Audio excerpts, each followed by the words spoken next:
Greetings, Earthlings, and also those of us who are from other dimensions, other realms, other planes of existence, other places. Yeah, good morning to everybody. Before I get into names, I acknowledge the traditional owners of this land, the Whadjuk Noongar peoples. I pay my respects to their elders, past and present, and to Aboriginal elders and peoples from other communities who may be taking part in this live stream today. Say moo, says Pete. Let's see. Pete said moo. I need more volume, which I can do with the little twiddly knob on... yeah, with the... Okay, I'll just leave it at that. I can do that with the little twiddly knob. Alan, morning, 2 in the night here. 2 in the night? Hang on. If you say 2 in the night, does that mean 2 p.m., in which case it is definitely not night? Or does it mean 2 a.m., which means it's night? Pete said M-O-O-O-O-O. But technically morning. Or mooning. No, we shouldn't go mooning. Let's not do that. Okay. I have a list. Pete said what? Pete said what? Hang on, no data. Why is YouTube suddenly saying no data? Is it still live? Is this still live? Oh,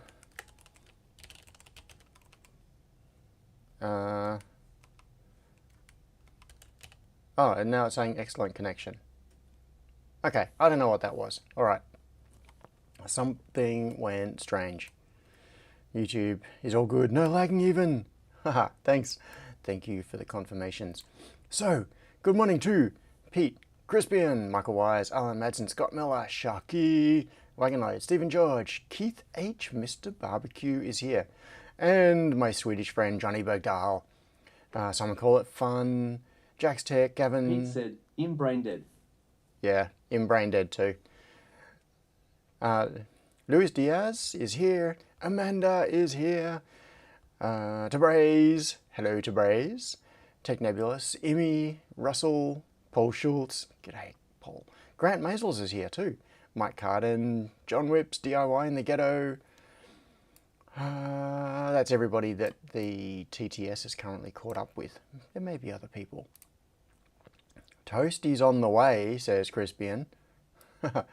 Hey, Toasty's on the way to your mouth, maybe. Sadly, not to mine. No Toasties here.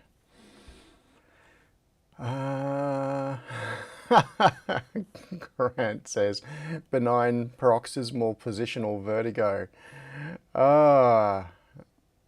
Okay. So, feeling dizzy? Feeling dizzy? Mitchell!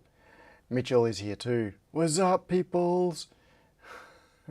Okay, I really have not been looking at chat other than just a moment ago. So I don't know if anybody said anything else. Cows bungee jumping.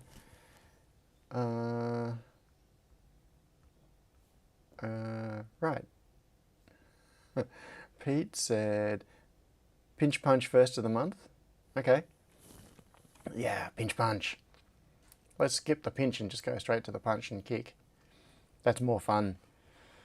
Gransels says, our dizzy spell last week reminds me of my benign paroxysmal positional vertigo, BPPV, where I woke up last year with the world spinning. Ah. Okay. That's rough. Is this something that has happened to you more regularly since, or is it just a... Oh, okay. Grant says, inner ear issue with crystals in the wrong place. Much better now, but not completely gone. Ah, alright, so it is like a serious thing. I was kind of... I thought that you were just coming up with a really fancy way of saying you were feeling dizzy. But no, it is actually a serious medical thing. It's way more than that. I apologise for my flippant response to your comment. Mitchell says, any issues with TTS over the last few weeks that I have missed? No, it's been working. The only thing is that last week, Tabrez once again found a way to break out of jail, like out of the the she who shall not be named jail. He got it to say she who shall not be named name somehow, and I can't remember how. Scott says it'll be odd if the world stops spinning. Yeah. How fast does it spin at the equator? I was actually talking to my son Tom about this. Like, when was it? Friday, because we were talking about rocket launches and how there was the launch by the Queensland Aerospace Company that was postponed. There was meant to be a rocket launch last week sometime. I think it was maybe Wednesday, Tuesday. I can't remember the details. All right. Crispian says 1,600 kilometers per hour. Yeah. And so we were talking about, he was asking, because he's young, he doesn't remember. He doesn't remember the glory days. So he was saying, has Australia ever launched rockets before? Like, has there ever been anything launched from Australia?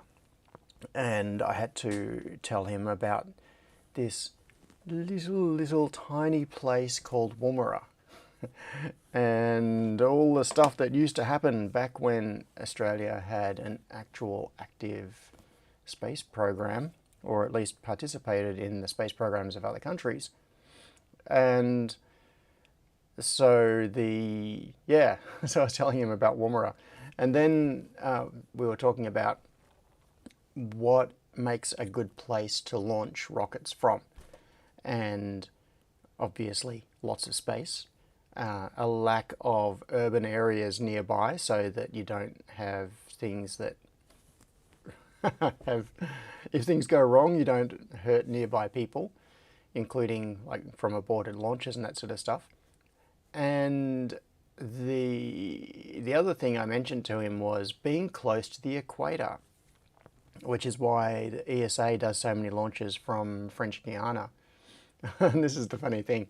So I said, oh yeah, so there's this place called French Guiana which is pretty much on the equator, which means that it has the speed assist of the spin of the Earth. So it means that you save energy trying to get into orbit because you're already moving at a certain speed.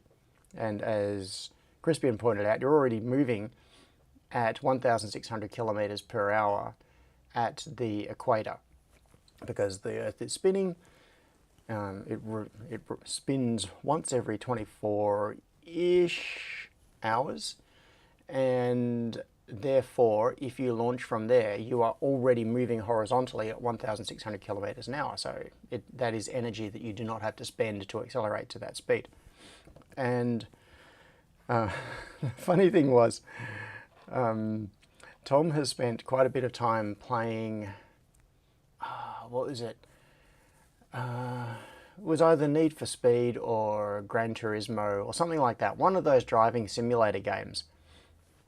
And your main camera is seeing occasional vibrations. That is probably because let's see if this does it. Yeah, that is me just knocking the bench. I will try not to do that. What I'm doing is talking with my hands, but my hands are down on the bench where you can't see them. So yeah, ungo. I am. And so I said, and in the game, when you are driving, so you're driving on a racetrack or whatever in this particular location, and there are rocket launches and things in the game that just happen, off somewhere. And so I said, so there's this place called French Guiana, which is an island where they launch rockets from. And he said, what? That place is real? I thought it was just like a made-up place in the game because you're driving on this amazing track and it's got rocket launches going off. And like, what the hell? How is that real? But so he thought that some game developer had just invented this place called French Guiana and put rockets on it just because it was cool.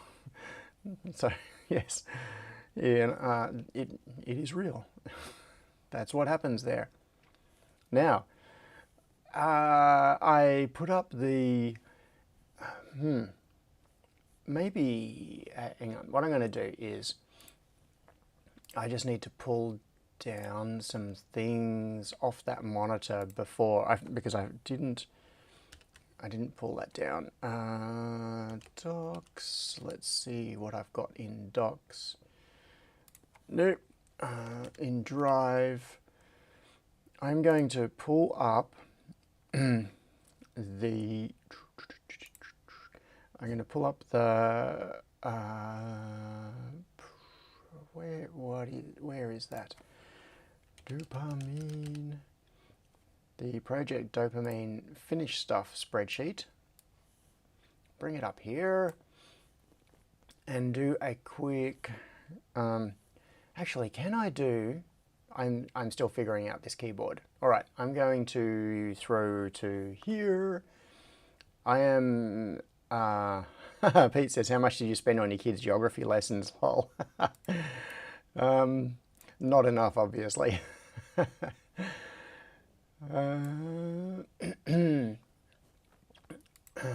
So, can I do Shift Command plus? I don't think I can. Oh, hang on. Where is plus on this new keyboard? See, this is the mystery. Plus. Where is the plus over? I actually don't know where plus is on this keyboard. I will show you why in a minute. Yeah, this is going to be one of the. All right, let's do it this way. I'll do it the old-fashioned way. Go back to using a mouse. In fact, let's go 200%. Where are we? I just want to remind myself, because the thing is that I make lists all the time. You forgot to install Plus. I forgot to install Plus, yeah. Actually, I did. I have this key to remind me. Hang on. Here. This is the, see this key? This is the plus and equals key. I cannot currently type plus or equals on this keyboard because I did not include it in the key map. Minor flaw. Barely slows me down. You never need to use plus or equals when you're coding, do you? No. It's just not they're just not a thing.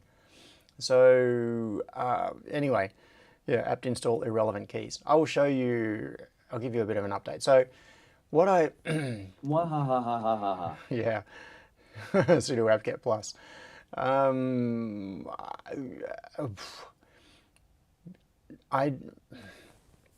Okay, so what I have in mind for today is just like little catch-ups on different things, grab bags of where I'm at with different projects, because I've done a little bit on the PCB conveyor since last you saw it. I've finished assembling the Soffley Choc split keyboard. I assume it's pronounced Soffley, not Soffle. I'm going to say Soffley because it sounds cooler. So yeah, and also I make lists all the time and then I forget to update them. I need to go back and clean up the list. So let's do some list cleaning up. Testomatic, PDF of mechanicals, schematic and PCB. Yeah, that's something that I can do. Like the schematic and PCB, I can do PDFs of those current ones quite easily. PDFs of mechanicals will take a little bit more, and I'm not entirely sure how to do it. Creations said, just don't spend too much time doing conveyor code. Lol. Ah, okay. Really, Austin? Because your conveyor code is going to be the code that does the code? Okay. We will get back to that because I've got an update on what happened with the WT32 SC01 Plus boards. Oh, I had to say that quickly or I would have forgotten what it was. All right, so Testomatic. A review of where we are up to with Testomatic. Pressure plate mech. Yeah, pretty much all of this stuff remains valid and to do. PDF of mechanicals. So this is because someone asked me because they were going to make their own. There was going to do a 3D printed version of the chassis instead of a laser cut version, and I am really interested to see how that turns out. In fact, let's come to here. I'm just going to open GitHub off screen because it'll, here we go. It would reveal view recovery codes. No, I do not. No, I do not want to reveal my recovery codes on a live stream. That would be just doxing myself a touch too far, even for me. Now, add plus equals 2. She who shall not be named. Pete, got to go and talk to the wallaby. Okay, yeah, you give that wallaby a good talking to.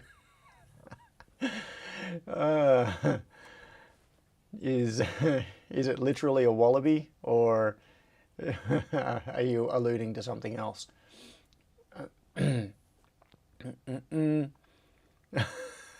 Load says, for plus and equals, you can always do copy paste. Yeah, I have. There are strange characters I have done that for in the past. I remember years and years ago, when I hadn't figured out how to do it on a Mac keyboard yet, like how to type a degree symbol, I would copy and paste degree symbols to put them in.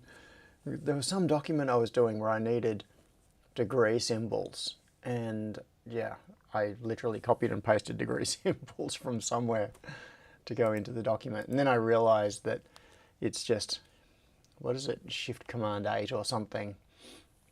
I don't know, I'd have to, or Alt, Shift Alt 8, one of those, something like that. Enable on-screen keyboard for special keys, says some, call it fun. Oh, Pete says it's an actual wallaby. Its name is Audrey 3. What happened to Audrey's 1 and 2? Is there an Audrey 4? Pete, we need photos. When you go and talk to Audrey 3, take a photo and introduce us to everybody on the Discord. You got to do that. That's your mission for today. I want to see Audrey 3, the wallaby. Okay. Testomatic. What am I doing? Okay, so Testomatic is, yes. Okay. Quick review of where we are up to. Chassis. So I've got DXFs and F3D files for all of the parts for the chassis. I don't think I have an assembly, and I think that was because when I tried to do an assembly, Fusion crashes or it just refuses. It's buggy as an anthill, and so I could not export an assembly. So backplate. Let's just see if it, oh, yeah, DXFs are just text files. So that's not going to really let us see it. I wanted to see whether the, oh, come on. I wanted to see whether, where was it, 2 months ago? That would be about right. That would be from after I changed it. So I moved the cooling fan from the back of the chassis around to the side. So the side plate, oh, actually the way we'll tell, yes, here we go. We've got side plate left and side plate right. Up until that changed, the two side plates were identical. So there was just a thing called side plate. And you'd laser cut 2 of them, 1 would go on each side. Now that there is a cooling fan on one side of the chassis, there is a left side plate and a right side plate, and they are different because the left side plate has the cutout for it, for the, they're file size, no, right file sizes, because the left side plate has the cutout for the cooling fan. So yes, this is actually the most recent. This is a fully up-to-date version.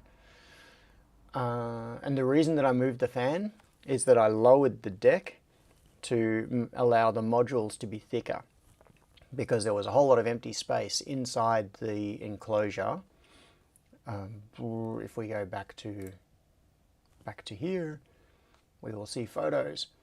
So you can see side on there, this cavity under the bottom, this is where the Raspberry Pi lives. It was unnecessarily thick, and I wanted to make the spot up the top here for the test modules deeper to allow the use of 20mm spaces in between. I could only fit up to 18mm spaces. So I wanted 20mm spaces plus room underneath to put rubber feet, so that when you take the test modules out and put them down on a bench, they're sitting on rubber feet. But there needs to be enough clearance inside the Testomatic chassis that when you put the module in, the rubber feet don't hit against the chassis. So I brought all of this down. I can't remember how much. I think it was about 5mm. So what you see in here is the slightly out-of-date version. It's got the 3D printed spaces there instead of the nylon spaces that I have now. So that's a pretty good photo. I'm just looking at that photo now thinking, that looks like a render. It's so sharp that it kind of looks like a render, but it's not. That's a photo of the real board. It's nice and clean. Look at the solder job. What's going on there? How did I do such a good job of assembling that board? I can't see rework on it anywhere. That's amazing. Yeah, okay. So where we are at with that, oops, let's go back to that. See, I can dox myself anytime. You saw my recent documents. So I need to do PDFs of those things. I suppose I could do them now. Assemble an updated Testomatic chassis. So this, I actually have not assembled the most recent chassis, which is the one with the cooling fan on the side. I haven't even cut the parts for it. What I need to do is dump those DXFs onto a memory stick, take it down the back to the big laser cutter and make the parts. Okay, so that is something that I could do. That is something I need to do. Scott Miller said, must have been assembled by Robo John. Yeah, must have been. Not by Human John. Drivers for I/O expanders. Okay, this is a thing. I have the little I/O expander modules. I sent where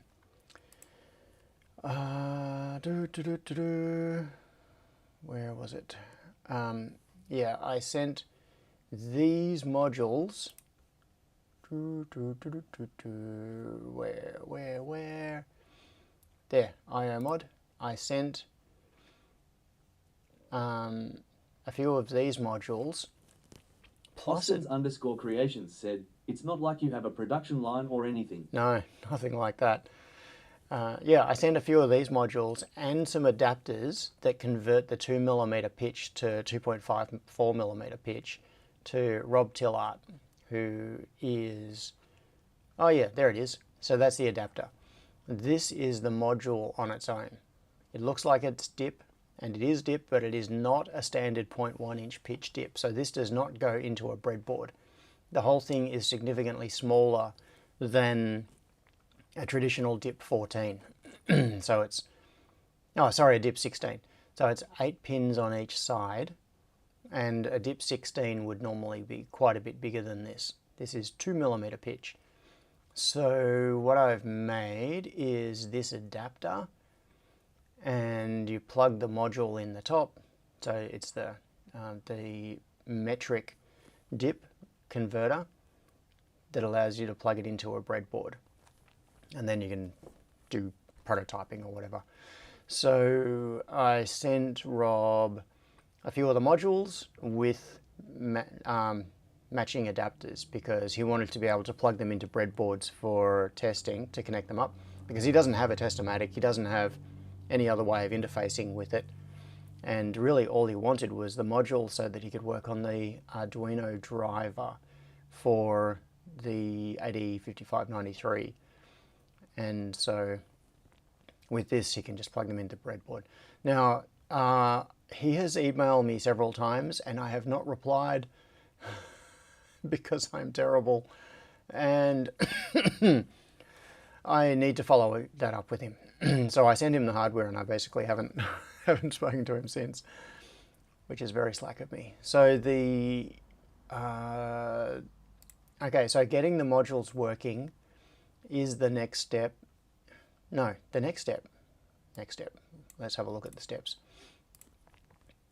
This, yeah, I need to do this. Assemble an updated Testomatic chassis. That's actually not important in terms of any of the other development. That's, yeah, that can be done at any point. This is the critical thing. Without drivers for the I/O expanders, it's not possible to use the Testomatic in the way that it's intended. It just, I can't drive the pogo pins and read from them, except through things like the CAN interface module and the serial module. Stephen W says it could have been 0.127 millimeter pitch to make it super fiddly. Hang on, 0.127? No, don't you mean 1.27? Oh, and use 01005 just for kicks. No, Simon says, and use 0201 components to make it a bitch to assemble. Yeah, I could have, but didn't need to. Yeah. Yeah, you laugh, but I actually did seriously consider making it 1.27 millimeter pitch because I've used that before. I've got those headers and I thought if I go down to 1.27 pitch, it would save even more space. But the thing is that there is a diminishing returns issue because the problem is that the module itself needs enough surface area in between the pins to be able to put useful things on it. And putting this AD5593 on it is one option, but you might also want to put on like an MCP 23008 or even a 17. Not that you could use the extra pins, but say an MCP 23008 might go on there, or maybe one of those CH, and I can't remember the rest of the part number, tiny little 50-cent Chinese microcontrollers that you can use as an I/O expander in the same, like a serial wombat basically. That's something else I need to do, is design a version of the I/O mod with that chip on it. And I actually have it. I ordered some. So that is a job to do, because the serial wombat, okay, hang on, I'm going to pull this up. The serial wombat was funded on Kickstarter. Let's YouTube Arduino library. Come on, where is the Kickstarter? Hot docs and links. Kickstarter. Latest on Kickstarter. I backed it on Kickstarter. Unfortunately, it is not. What's the name of the guy? It's Broadwell Consulting. I can't remember the name of the. What is his name? Does it say it down here at the bottom, maybe? I am so bad with names. Yeah, it says, "You're a backer." However, I am not going to receive any of these because I am outside of the US. What happened was that this project this Kickstarter was happening right in the early stages of the crazy US tariff wars, and being able to import and export things just became a total nightmare. Like in the US, people didn't know, for example, what import tariffs they might have to pay on things, and whether, like, what reciprocal tariffs might be put in place. So, hang on, I'm going to find it. I'm going to find Wombat.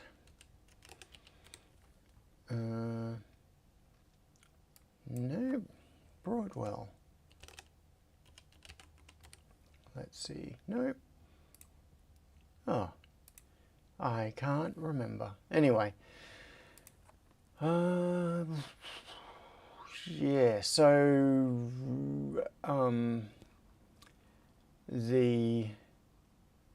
where are we? Yes, anyway, I got in touch. I have a feeling it's Jim. Oh, John Whip said, Jonathan Broadwell? Okay.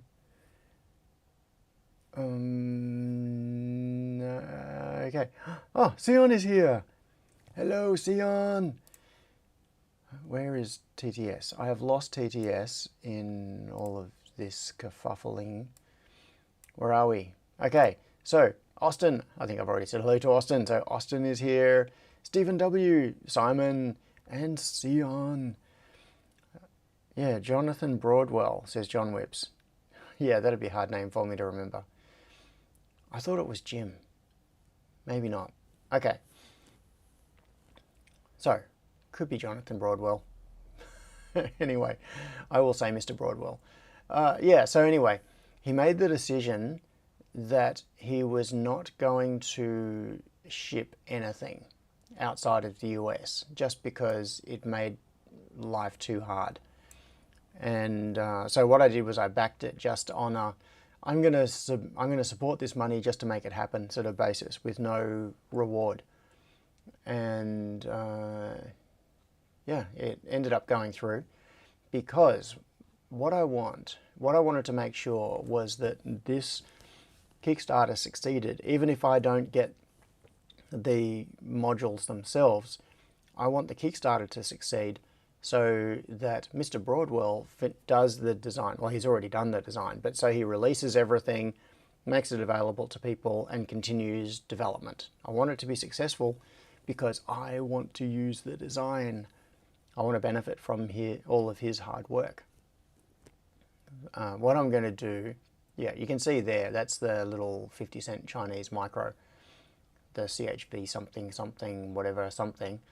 And, oh yeah, so check this out. Tariffs on my boards have gone from 22% or 0% for small shipments when I set my rewards tier prices to 145% in mid-April while the campaign was in full swing.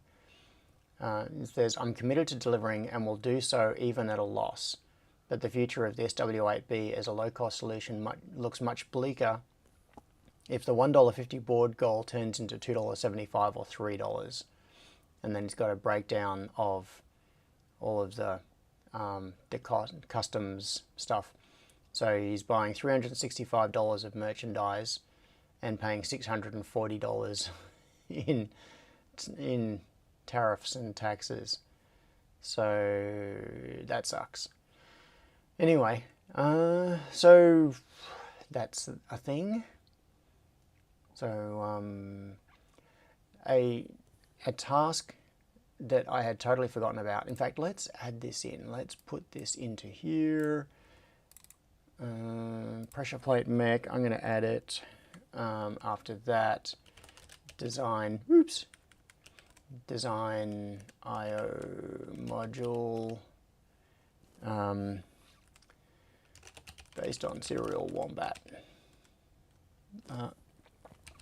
You can tell that I am still getting used to this keyboard. Okay, so Testomatic, that is where it stands. I need to do those things.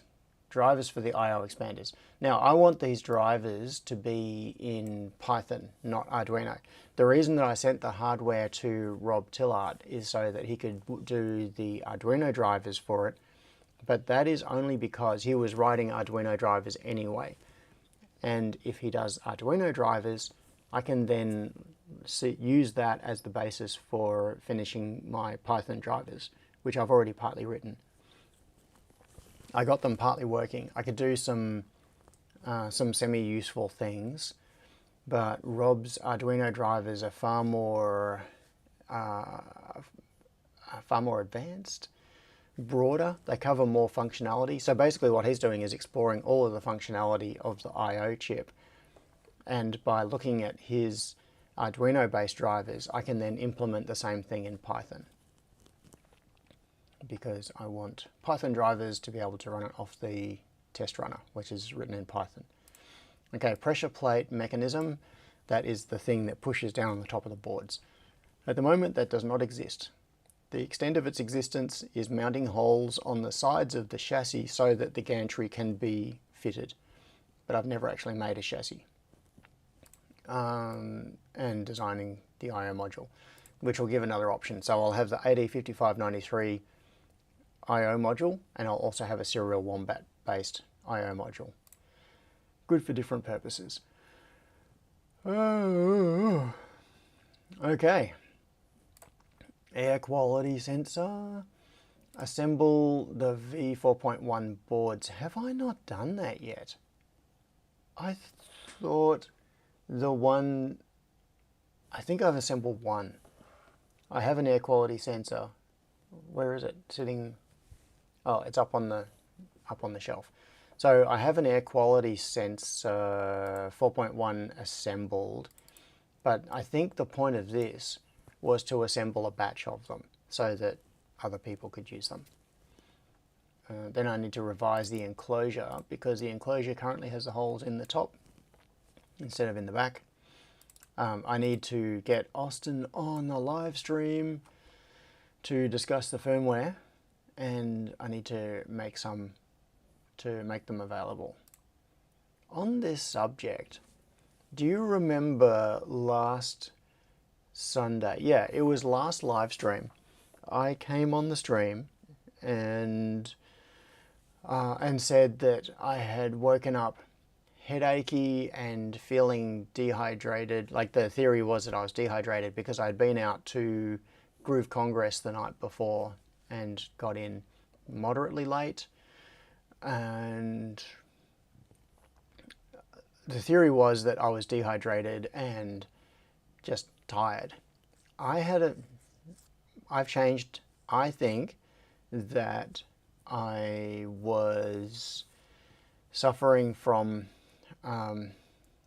CO2 buildup in my room. Yeah, Grant says that was a reason I mentioned BPPV. Yeah, so because we've been through a period where it's super cold here in Melbourne, and the place that I'm staying has no insulation. At least I don't think it has insulation. If it does, it's not doing its job. It's it's gone on holiday. What I do at night is I close up the bedroom entirely, like totally seal it. I've got heavy curtains across there's like a big sliding door that goes out onto a little balcony. So big heavy curtains that I close up the sliding door. The whole room is small. It's like there's a bed and you can just walk around the bed, and that's it. So the actual cubic meterage volume of the room is very small.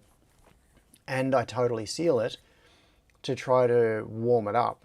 And I think that I am just exhaling enough CO2 that I was probably giving myself CO2 headaches. I was probably suffering from poor oxygenation. What Michael says, heavy curtains. Then John lowers himself into a coffin wearing a silk robe. I do. And I do it just by, I stand up and then I just sort of lean backwards and I go from vertical slowly down to horizontal. And then when I get up in the morning, I just go until I'm standing. Crispian says, have you got a CO2 meter? Not in the room. This is the point. I have, when this realization hit me during the week, I woke up one morning and I suddenly thought, it's probably the air in this room. I've been sitting in this little cube exhaling all this time.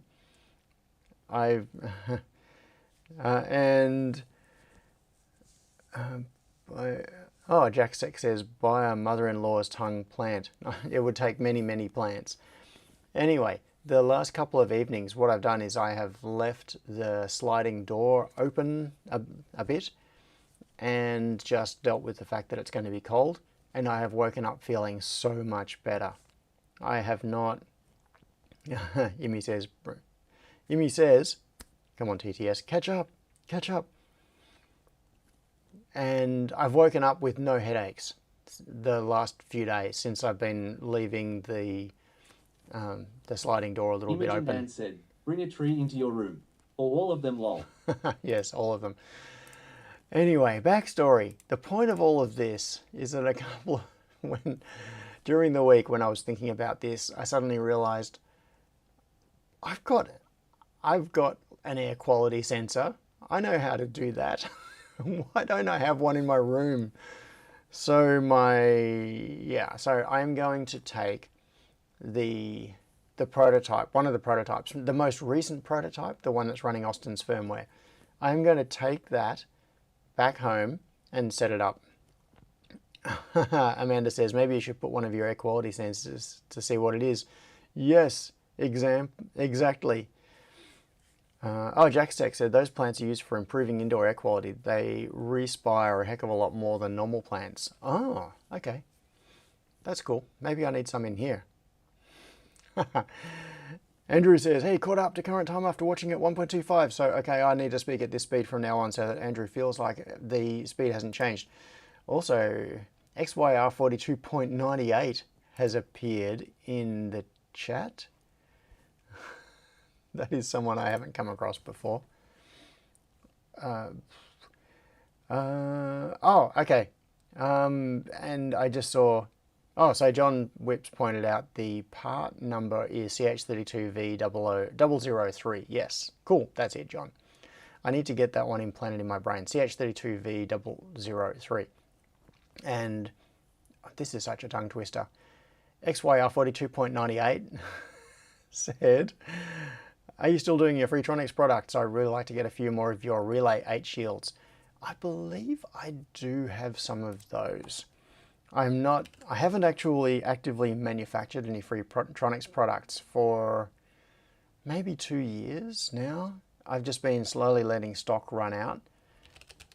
Let's see, I'm just going to check if I have, oh, that's not where the, oh, I need to relocate that slash. All right, I'm going to show you my dilemma soon. I'll show you this keyboard. Relay 8, and why this keyboard is awesome, but also needs, oh, Relay 8. It says I've got 0 stock. That's interesting. I thought I had some. Yeah, so this thing. It says 0.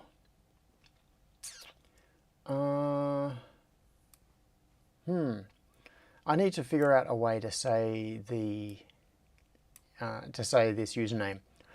XYR. So, and how would I phoneticize 42? 0.98? No. Anyway, I'm just going to call you Zia from now on. Jordan is here too. Scott says, I wonder if you could build an IO expander with AT Tiny. Yeah, you could, but the CHV 32001, did I get that right? Hang on, scrolling back. 003, CH32V, CH32V003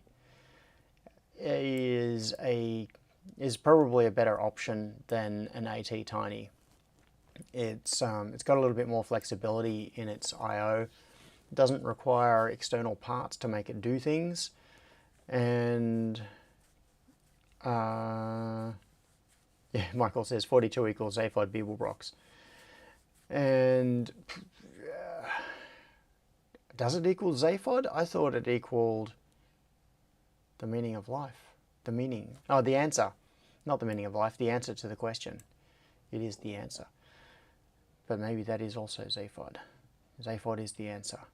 Seesaw firmware, yeah, so you can use the AT Tiny firmware, the Seesaw firmware on the AT Tiny It's basically doing the same sort of thing. But what Jonathan Broadwell, Mr. Broadwell has done with the... Trying to find it. Did I close it? I must have closed the window. What Jonathan Broadwell has done with the Serial Wombat is essentially that, but it's like a super version of it. What does the...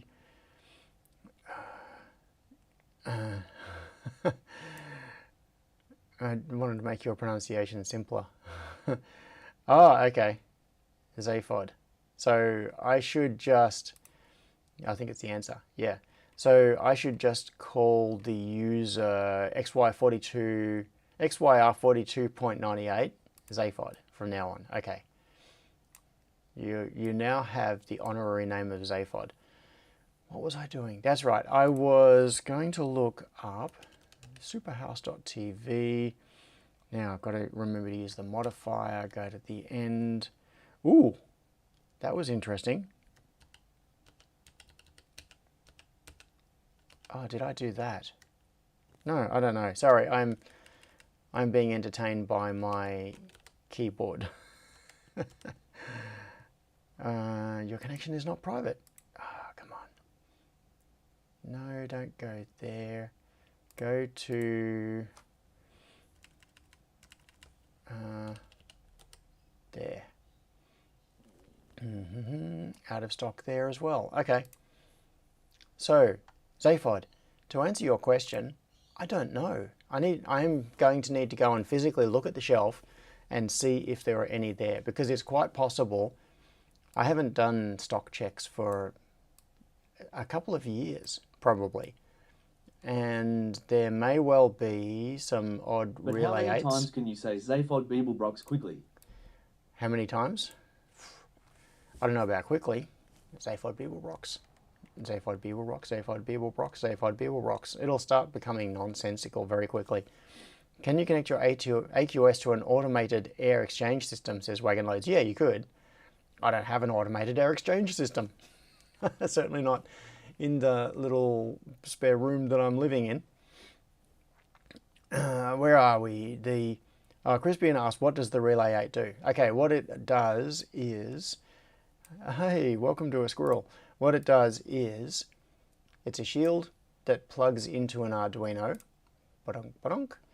and gives you 8 channels of relay driver output.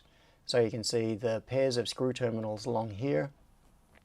Each one of these you can connect to the coil of a relay, and then you can control those 8 relays from an Arduino. The reason that I made this in the first place was to control relays in a home automation system. So DIN rail mounted relays that are used for controlling lighting and other loads around the house. And I wanted a way to be able to just have an Arduino, plug this in, and have the Arduino turn relays on and off. And it's got the flyback protection diodes. You can see the big black diodes here. Those are the back EMF or flyback protection diodes that are connected across the coils of the relays.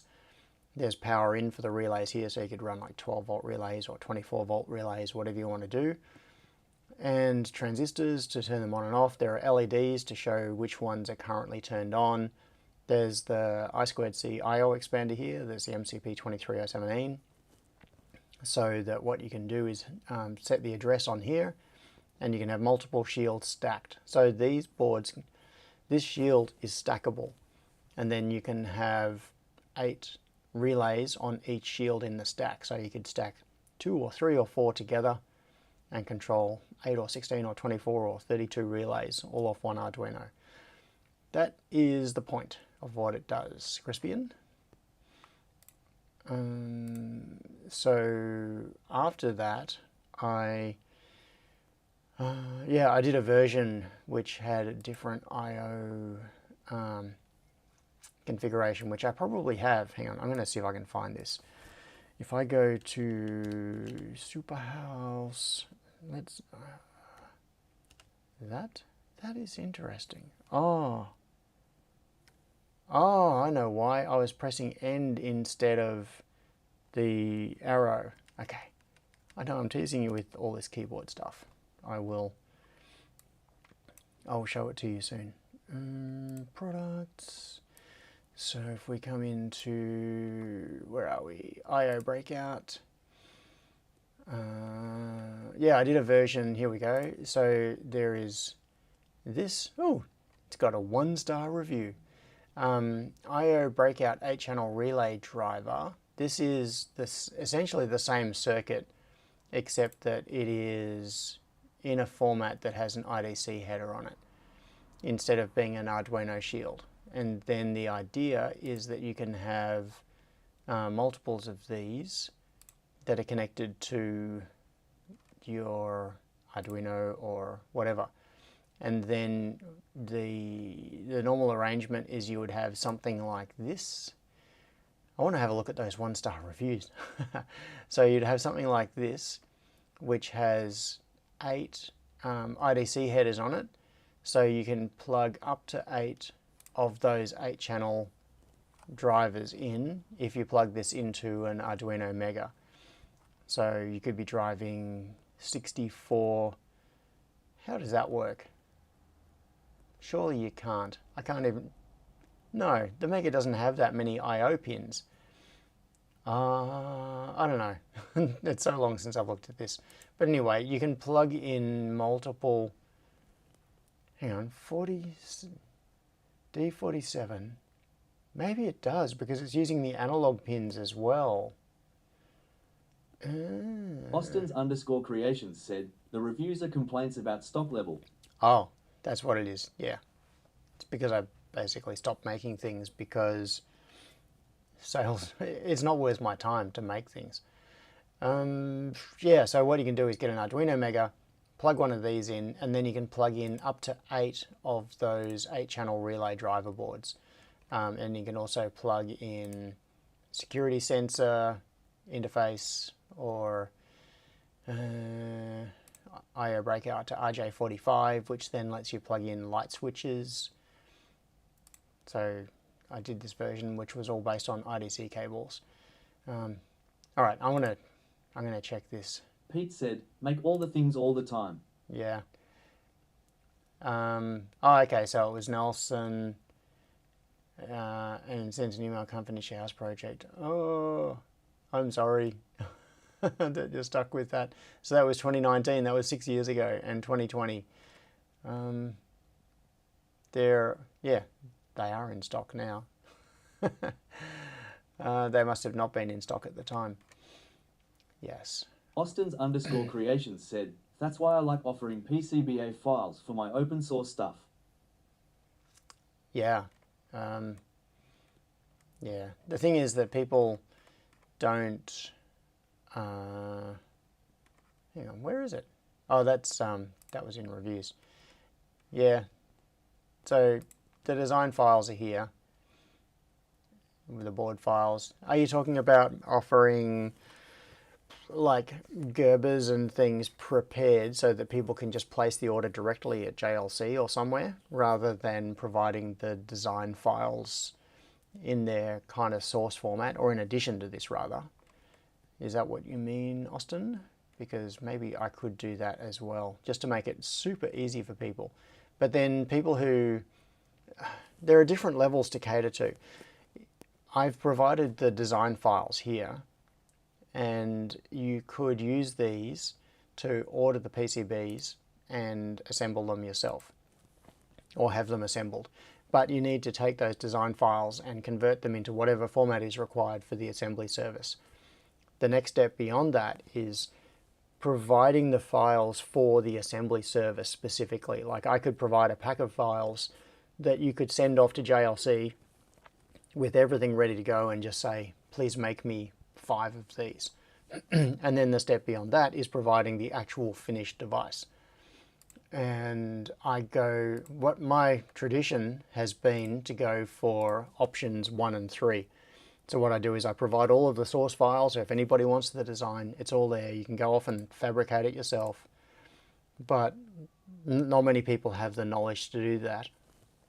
I also try to provide the completed device so people can just order it without any technical knowledge of how it's made.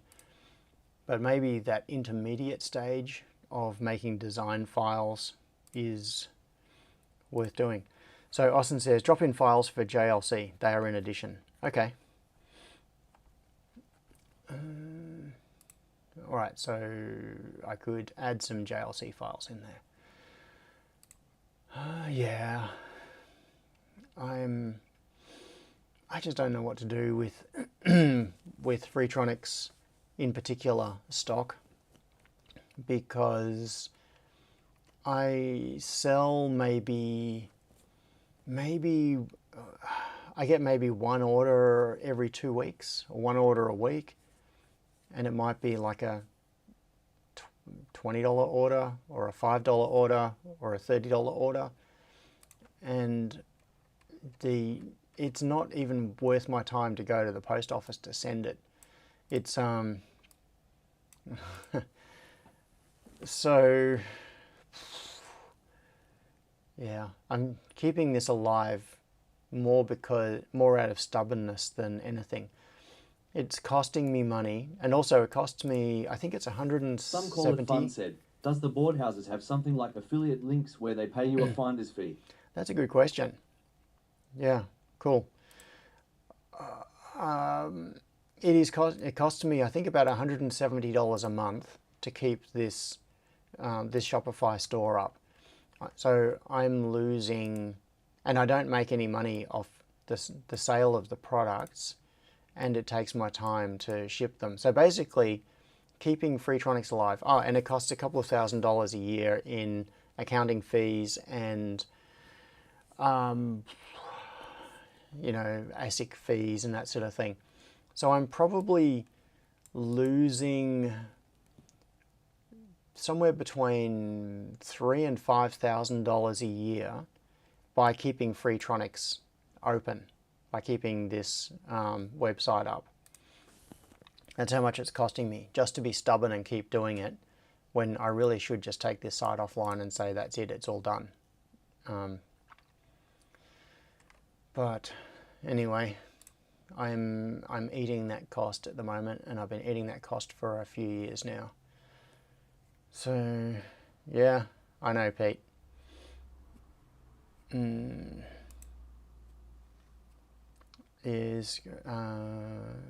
Oh, Ellen says, is schematic and board not Outside Eagle the files? box said, it isn't Freetronics for you. It is Money Pitronics. Yeah, it is Money Pitronics. Pete said, you idiot. Yep. We already knew that, Pete. Alan was asking, this is a very valid question. Are schematic and board files not Eagle files, and Eagle costs money? Okay, you're on the right track. They are Eagle files, which are also natively supported by Fusion. Eagle no longer exists, kinda. It's been obsoleted, end of life. I think I haven't even tried to launch it for a little while, and I think the last time I tried to do it, it refused to connect to the web service or something for library updates.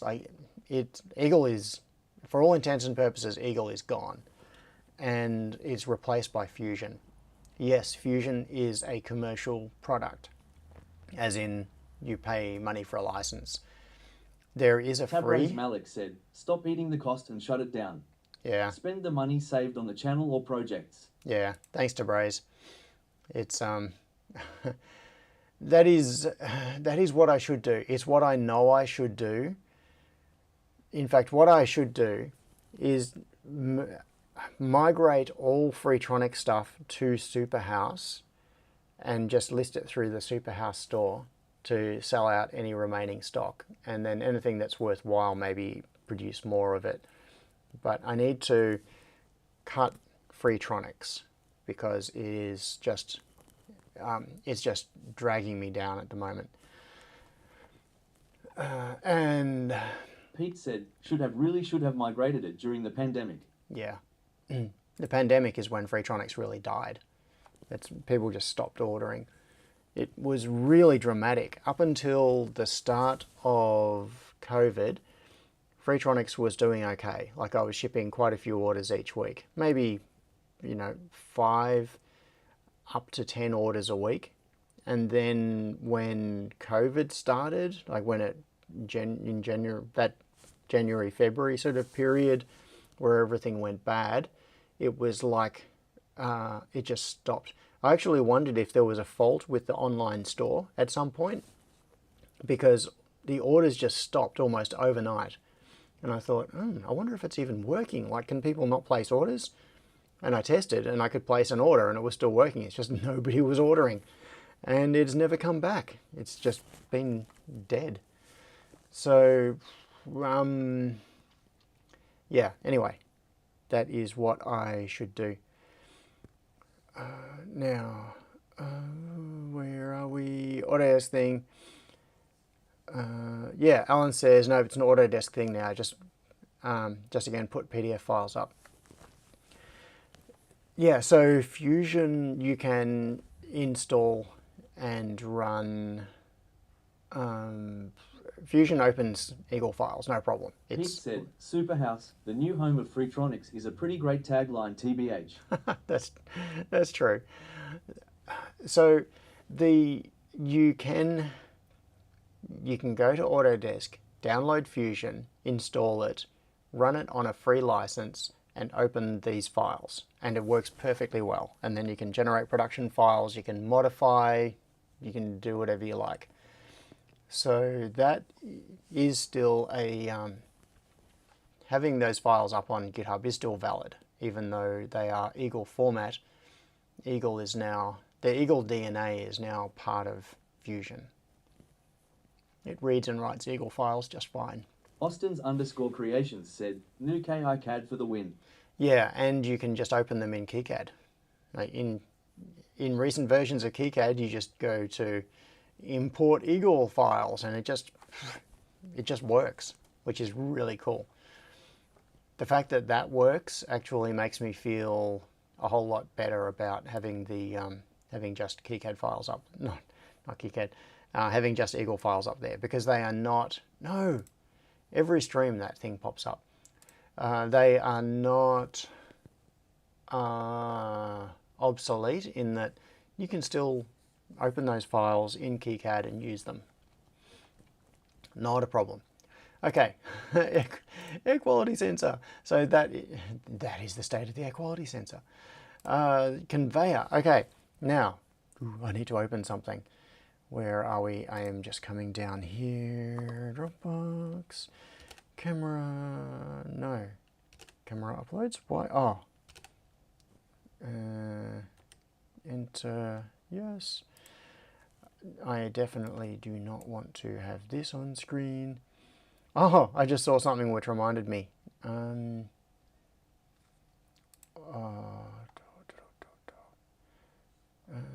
Yeah, okay. I'm going to open a couple of things. Open those. I have been making progress on the conveyor. This is a laser cut stand. So you can see here the entrance to the conveyor belt. This is Sion's conveyor, and it's always going to be Sion's, not conveyor, Sion's reflow oven.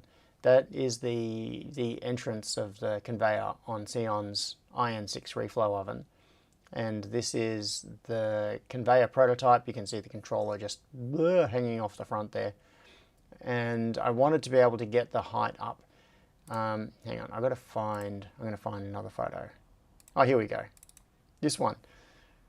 Last weekend, or was it the weekend before? No, it was last weekend. A factory just down the street from here, a couple of blocks away, was moving out. So they put out a whole lot of furniture on the side of the road for people to just take. And they put out 5 of these tables. They were not white, but they were there. So I grabbed 3 complete tables and the frames. So these are welded steel frames, and the frames of 2 more, because I wanted to be able to use the frames for other things. So I've now put this table in between the output of the second KO and the input side of Sion's reflow oven. And I wanted to use this as a frame for supporting the conveyor. And this is a bit of a conundrum. It's not working out really very well, but we shall get to that. My plan was that this table is where you would sit to do processing of the boards after they've been through pick and place and before they go into the oven. That is for doing things like adding parts manually that have to be put on before they go through reflow, but that can't be put on in the machine. And I want to, I'm talking past tense. That's because I don't like this plan anymore, but I don't have a better plan. My plan is to fit this up as a bench, like as a work area, a workspace, with part storage and magnification. So there'll probably be a microscope there, or maybe just like a big magnifier, I'm not sure. So magnification and tools like tweezers and stuff, so that when boards come out of pick and place, they come to this location and then you do all your stuff on them, put on whatever extra parts are needed, do any adjustments that might need to be done, and then they continue into reflow. So they would go from right to left when we're looking at it from this side of the table. However, there is an issue. But first, so that gives the context for where you're actually looking at. So when you're looking at this, what you're looking at is that white table with a piece of grey static dissipative material on top of it. So this is carbon impregnated, so it's like a rubberized top with a carbon impregnated base and it's static dissipative. So this is to make it a static safe work environment. And the conveyor is sitting on top of that. Now this is acrylic, which is obviously not static dissipative, but I wanted to make a stand that would take the conveyor up to the correct height to be able to output onto, all right, I'm going to try, so this was some testing. Does it have sound? Yes, it does. It's not too loud. This is a timed dispense. Hang on, I'm going to back it up and explain what's going on. So this is firmware that we were working on maybe a couple of months ago for the conveyor. This is the firmware that dispenses one board every X seconds, however long you've configured it. Because what I want to be able to do is have boards queued on the conveyor or queued on multiple conveyors and have them go into the reflow oven at regular intervals. Because the reflow oven can't handle having just a continuous stream of boards going through it. The temperature starts to drop. It can't maintain its temperature. So there needs to be a gap in between the boards to allow the oven to keep its temperature profile where it needs to be. Otherwise, too much energy ends up being absorbed by the boards and then carried out the exit, and the overall temperature in the chamber drops.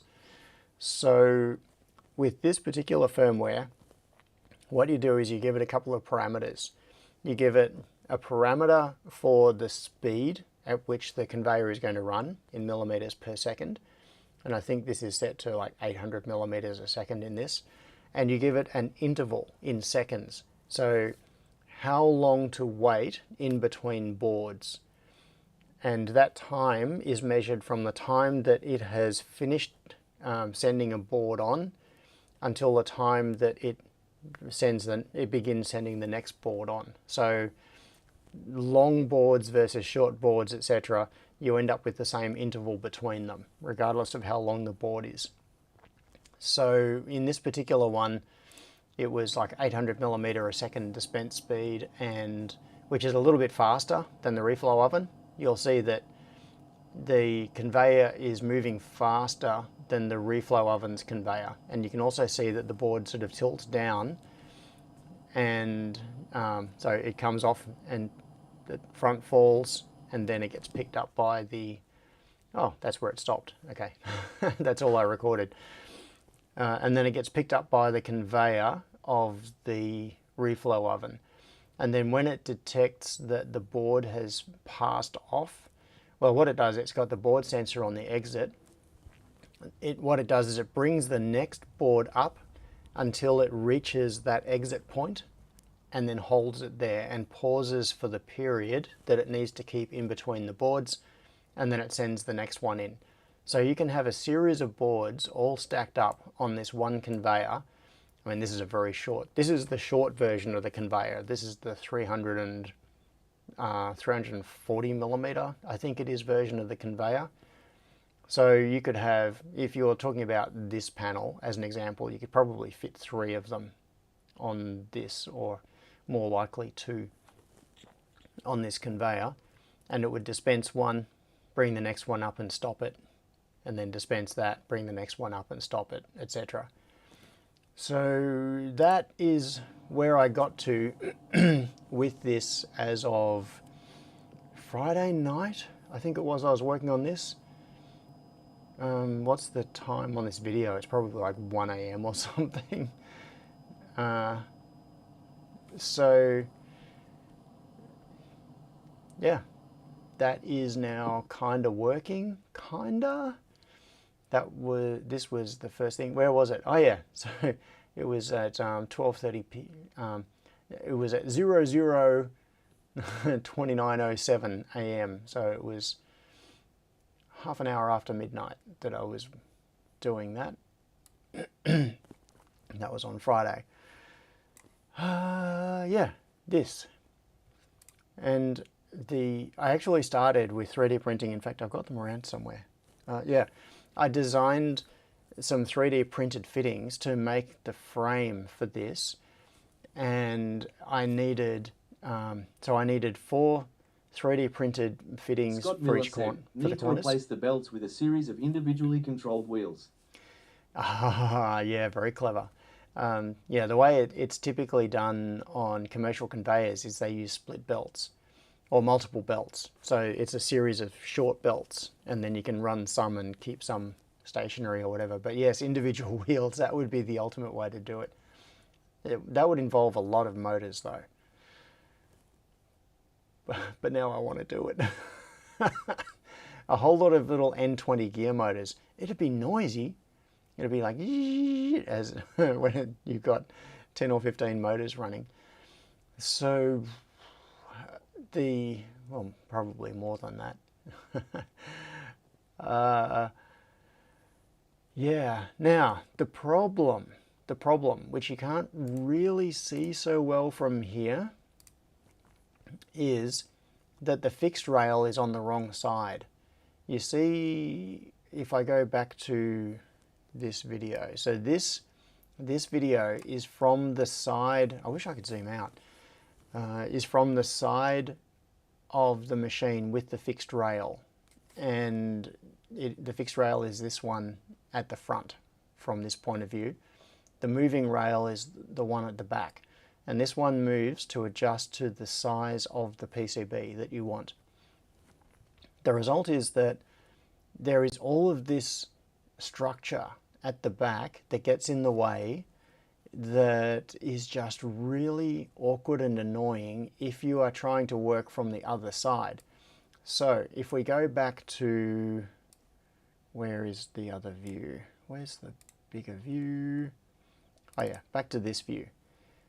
So if you were sitting at a chair on this side of the bench, the structure of the conveyor would be sticking out in your face and getting in the way, and the board is always going to be on the far side of the conveyor because the fixed rail is on the far side away from you. Scott Miller said, V2, both rails are adjustable. Unfortunately, that can't work because the front rail of the pick and place machines is fixed. What I've done is replicated the way pick and place rails work, and this is the way it works in pretty much all P&P equipment. Like if you've got a reflow oven that uses adjustable rails, it is, maybe there are exceptions, but every single piece of equipment that I've ever seen that is used in this context has a fixed front rail and the back rail moves. So the board is always going to come out of the machine with the front at a fixed position. And that's what I have to match. So if you are sitting at this bench and a board comes out of the machine on the conveyor and you want to do things with it, it is going to be at the back of the bench, and you would have to do something like pick it up off the conveyor and bring it forward to put it on the bench in front of yourself. Now, thinking about this, it's making me think of what I need is similar to your idea about a conveyor that has both rails that move. What about moving in between? Or maybe that's what you meant. Maybe I misinterpreted your comment. Alan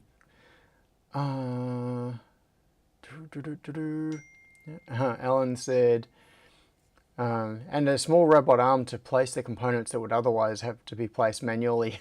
Yeah, that's called a pick and place Scott machine. Miller said, exit conveyor from the PNP moves each board to the other side. Yeah, exit conveyor from the PNP moves each board to the other side. Yes, I see what you're saying, Scott.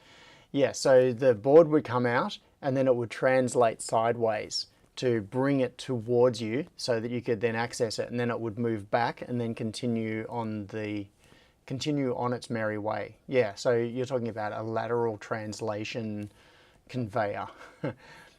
That actually may be part of the solution. That could be it. I don't know. Andrew said, I'm guessing you want the workplace to be nearest the benches. Can you rotate the PNP machines? Wagon Lady says, servos. That would mean rotating the entire production line 180 degrees, which would have the solder stencil at the wrong end of the room. The reflow oven would end up near the exit, which kind of makes sense. Austin's _creations said, conveyor with omni wheels. Feature creep, feature creep, feature creep, feature creep. Yep. And Stephen says the easier one is to sit on the other side of the table. Yeah, and I saw that earlier in the comment as well. So yes, sitting on the other side of the table. However, the spacing for the room is not very conducive to that. Yeah. So what I could do is this table could be moved. Hang on, I'm looking from your perspective. Moved in that direction towards this wall up here. At the moment, the conveyor sits sort of kind of towards the edge of the bench, and there's lots of space on this side. What I would need to do is move the bench. I'm trying to there. Everything is kind of mirrored from my camera view. So I would need to move the bench that way to have the clear space of the bench on this side and have this back edge so that it would pretty much align with the end of the reflow oven.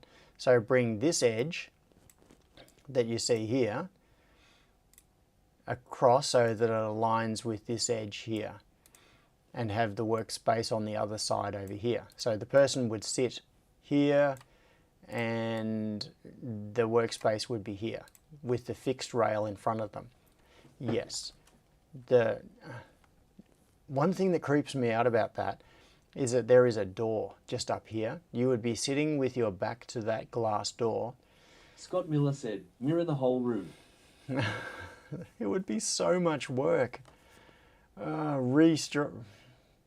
Moving everything around would be such a pain. Maybe I should. I don't like the idea, but maybe I should. I don't know. No, I don't like it. Crispin says just use a mirror to look at it. Yeah. So, yeah, you would end up sitting with your back almost against this wall. By the time this table is moved across, you would be sitting with your back against this wall. There'd be no room to walk past, and you would have this door right behind you. It'd be kind of awkward. I'm going to have to go into the room and stand there, Pete, and stand there and Pete said, my back is always against the wall. Outside the box said, don't reinvent the wheel. Andrew asked, can the P&Ps feed right to left, or do they need to be left to right? Yeah, I think they have to feed left to right. This particular model can't be reversed. It would be easier to just move the P&P machines. And the reality is that I could move them pretty easily. They're on casters. All I'd have to do is crank up the wheels and roll them around. That was the whole point of putting them on these big steel frames with casters under them, with leveling casters. So I could relocate them if necessary. So I could... I'm fighting this idea. I don't know why I'm fighting this idea, but I am. It would mean that the exit would be at this end of the room. It would mean that solder paste is at the far end of the room. So they would come out of reflow here, and then they would go back to the other end of the room for manual assembly. That's not so bad. And then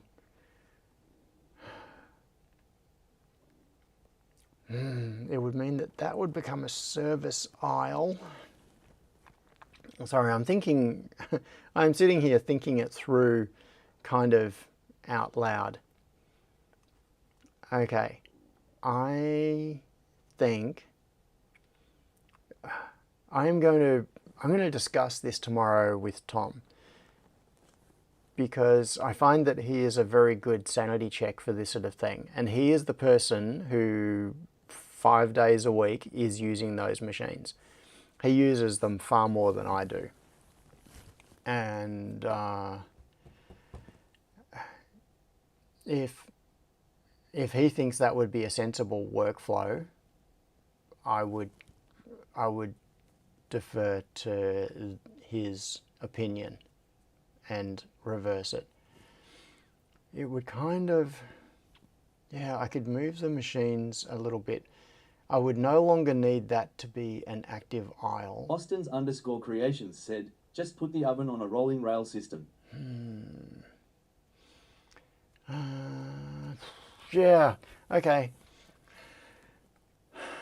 I am slowly convincing myself that reversing the entire pick and place line is the right thing to do. Grant says, would rotating the machines make managing them harder because a different side faces the bench? No, what it would do effectively is turn the central aisle into the important thing. Okay, where's a piece of paper? I'm going to draw a diagram because it does sort of make sense. Let's go. Oh, the the overhead camera hasn't been focused, but let's do this. That is way out of focus, way out of focus. And I'm just going to chuck that down on there so that I can do focus assist. Whoop, where is it? There.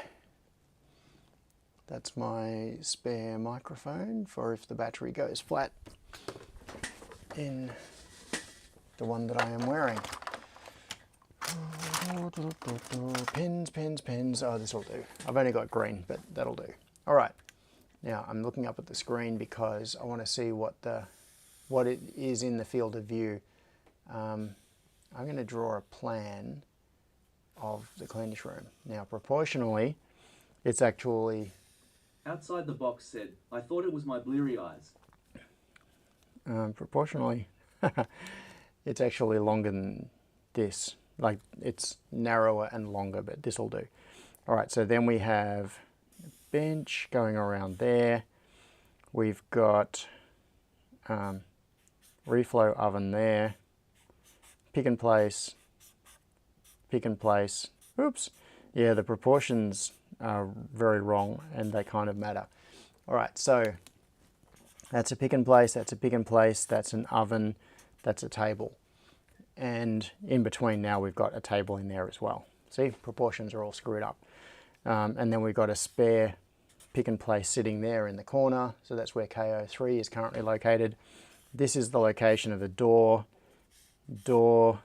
there, like sliding door down here at the front, and that's a workbench. Then there's a trolley there, which is the one that has all of the spare feeders in it. Okay, so this is the approximate layout. Now, the important thing to note is, I'm going to use highlighters, or different colors, this will do. Now, the fixed rail goes along this side. This is the front of the pick and place machines. And there's a monitor there, there's a monitor there. So when you are standing at the pick and place machine and controlling it, you are standing right there or right there, looking at the screen, and the main access to the front of the machine is on this side. So it's in, yeah, I'll get out all the, why not, get out all the highlighters. So this is the aisle that you walk in when you are controlling the pick and place machines. Now, all of the other stuff in the room takes place along here. So we have, this is a soldering bench. So this is where parts are added. So after they come out of the reflow oven, they come over to the soldering bench and have parts put on. And then here is test, here is packing, and here is paste. So all of the stencils are on the shelf. People who have been to the barbecue will have seen there's a row of stencils on the shelf up here.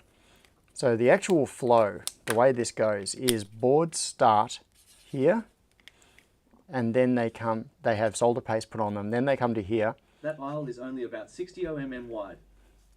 And then they proceed down here through the oven to soldering, from soldering to test, from test to packing.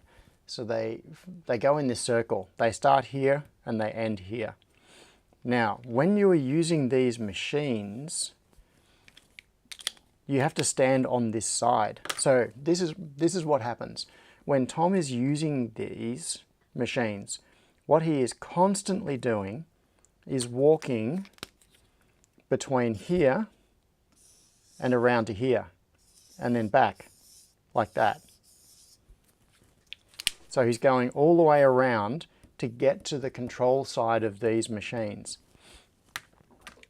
And so this is where the idea of switching it around actually kind of makes sense. Because if the machines were, if this line, all right, if this section here was rotated 180 degrees, so that instead of stuff going that way, it went that way, it would mean that the control side would be on here. So there would be a monitor there, a monitor there. This would be the oven. This would be a table, like where solder paste is applied. Ultimately, a stencil printer would go there. And then the boards would go in that direction. So they would start here, they would come down to here, then they would need to go back to here for soldering, and then come along here. So it would be like an N shape, like a backwards N. They would go jute, jute, jute, like that. That means that the solder paste application would need to be done down here instead. So that is a kind of radical change. I could put a bench in this corner to do it.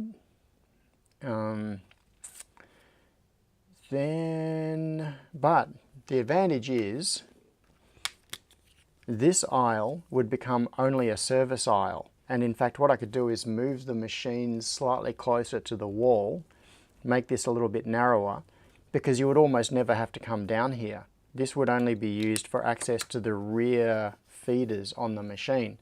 So it would only need to be wide enough to walk down and load and unload the rear feeders. Why can't the benches reverse? Why can't the benches reverse? Asked Crispian.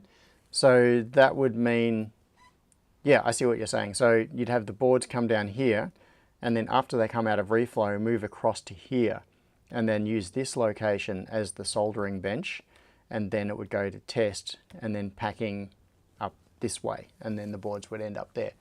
Yeah, that is an alternate, that is like the logical, obvious extension of this model. So then, but what this means is this would be the active aisle where everything happens, and this would become like a service aisle that you would rarely walk into. You'd only go in there if you are doing something like reloading a feeder on the back of the machine. So the machines could be slightly closer to that wall. So I could decrease that aisle width and open up this area more. Yeah. I'm kinda leaning towards this.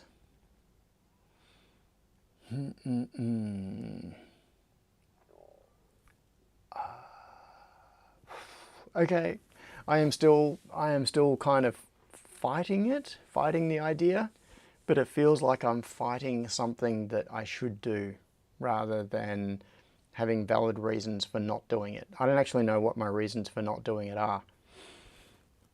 I don't have a good feeling for why I would not do this. It does seem to make sense.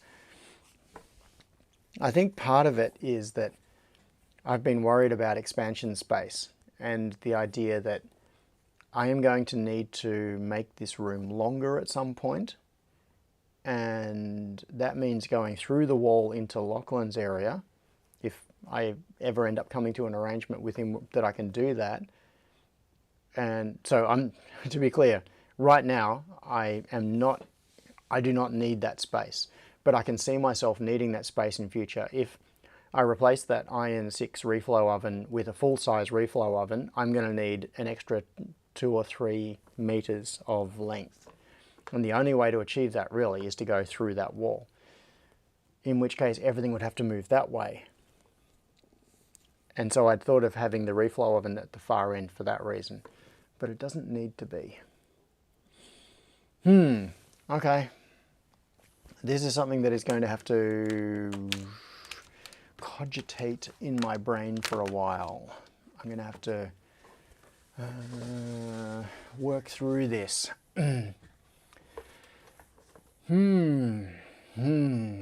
Refitting versus, yeah, this is a good point. Crispian said, how many hours of refitting versus, say, lost hours due to inefficiency? The reality is that rotating the line 180 degrees, we could do it in under an hour. Outside the box said, cost-benefit analysis. Yeah. We could do that in under an hour without any particular problems. Because the machines are now on casters, what I would need to do is just disconnect compressed air, power and data. I would retract the leveling feet from the casters, which takes a few minutes. And then we could just push the machines around. We could push them to wherever we like and then re-level them. It really is not a big deal to switch that line 180 degrees. I could do it on my own in under an hour and be like fully reconnected and ready to run again. Okay, so there was the question of and move the exhaust. Right now, Scott that Miller is... said, move the exhaust.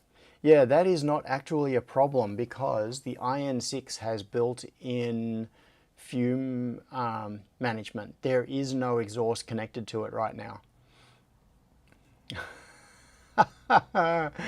Pete says, I wouldn't get his son to help. Absolutely no idea about geography. His spatial geometry is probably shot as well.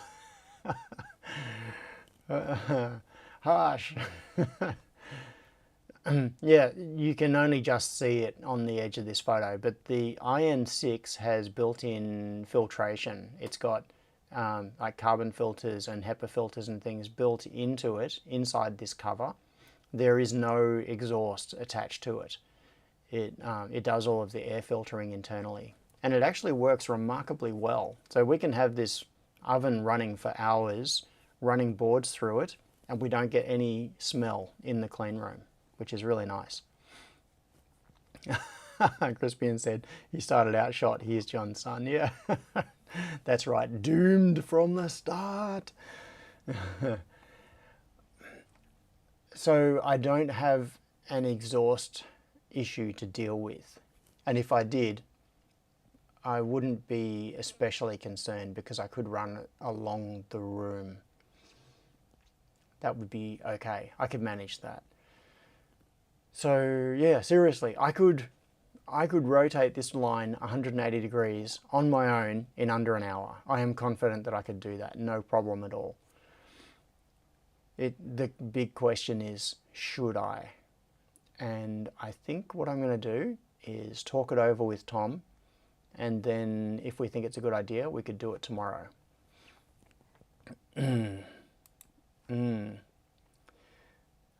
Crispian says, it looks more technical to have ducting going along the room. Yeah, it does. Yeah, it adds to that spaceship effect.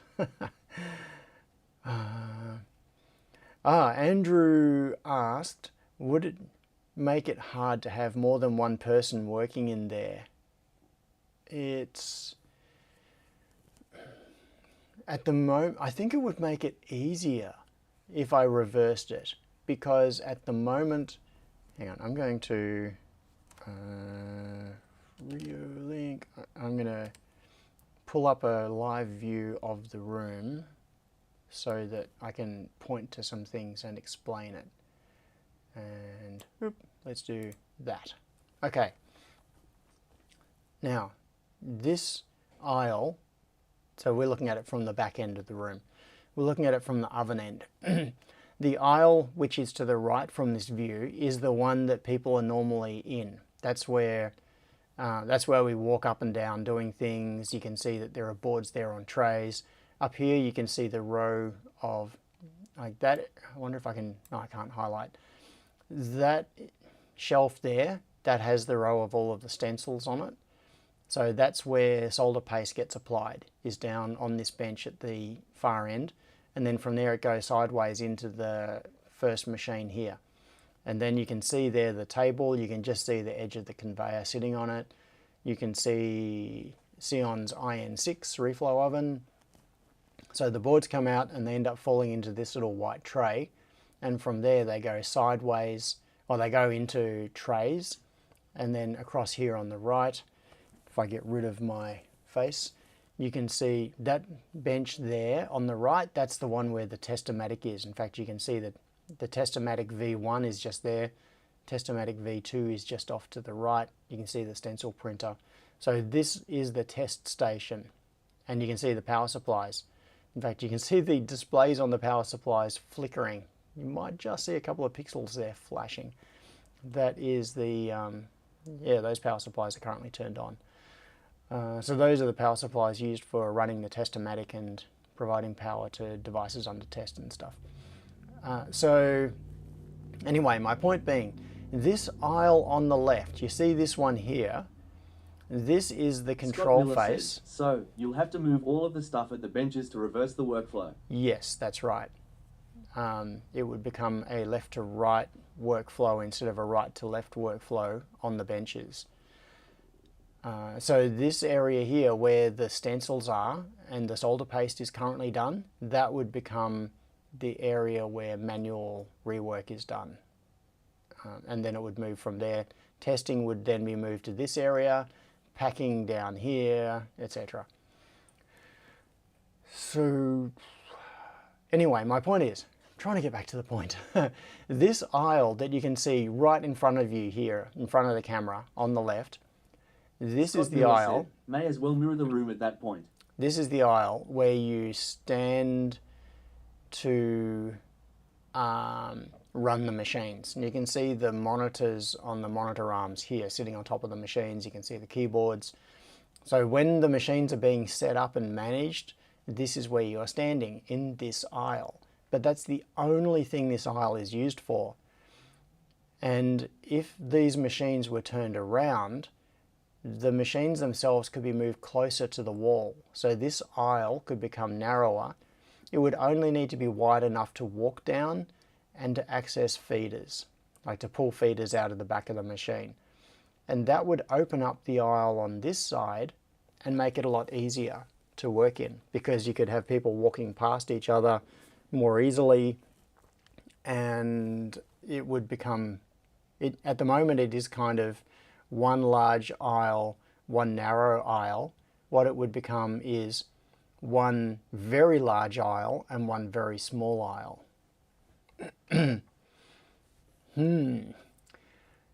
Yeah, okay. I'm kind Pete of... said, almost coffee time. Almost coffee time, yeah.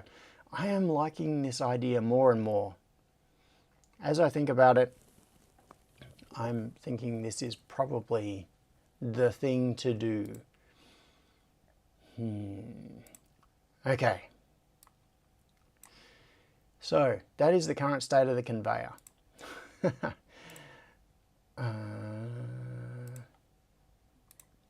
Yeah, we haven't actually run any, so this was Friday night, also known as early Saturday morning, that I was experimenting with this and getting it working. And so now, the situation is, the controller for this is stalled because the new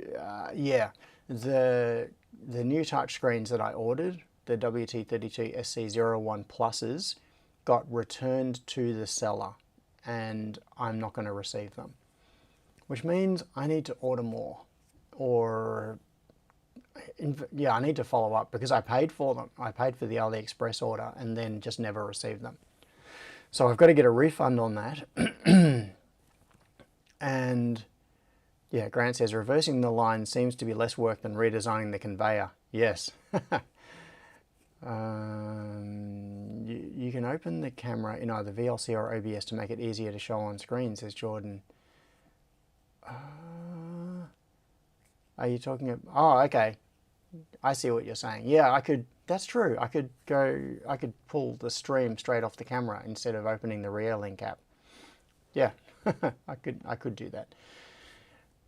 Oh, hang on. No, I couldn't, because they are on a separate network. They are on a those cameras have Ethernet, so they're running on power over Ethernet, going straight into the NVR, and they are on their own separate network managed by the NVR. So I would have to look at and I only have access from the external network of the NVR. Yeah, I'd need to reconfigure the network. I'd need a PoE switch that they would be plugged into along with the NVR, and then I would need to be plugged into that switch on that subnet to access the raw camera streams. But yeah, I get your point. In theory, I could look straight at those camera streams.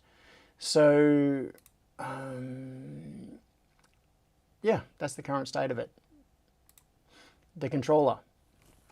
I need to totally redesign the controller. Oh, the other thing is, what this has allowed me to do is experiment with how slowly I can run these motors. And the answer is not slowly enough.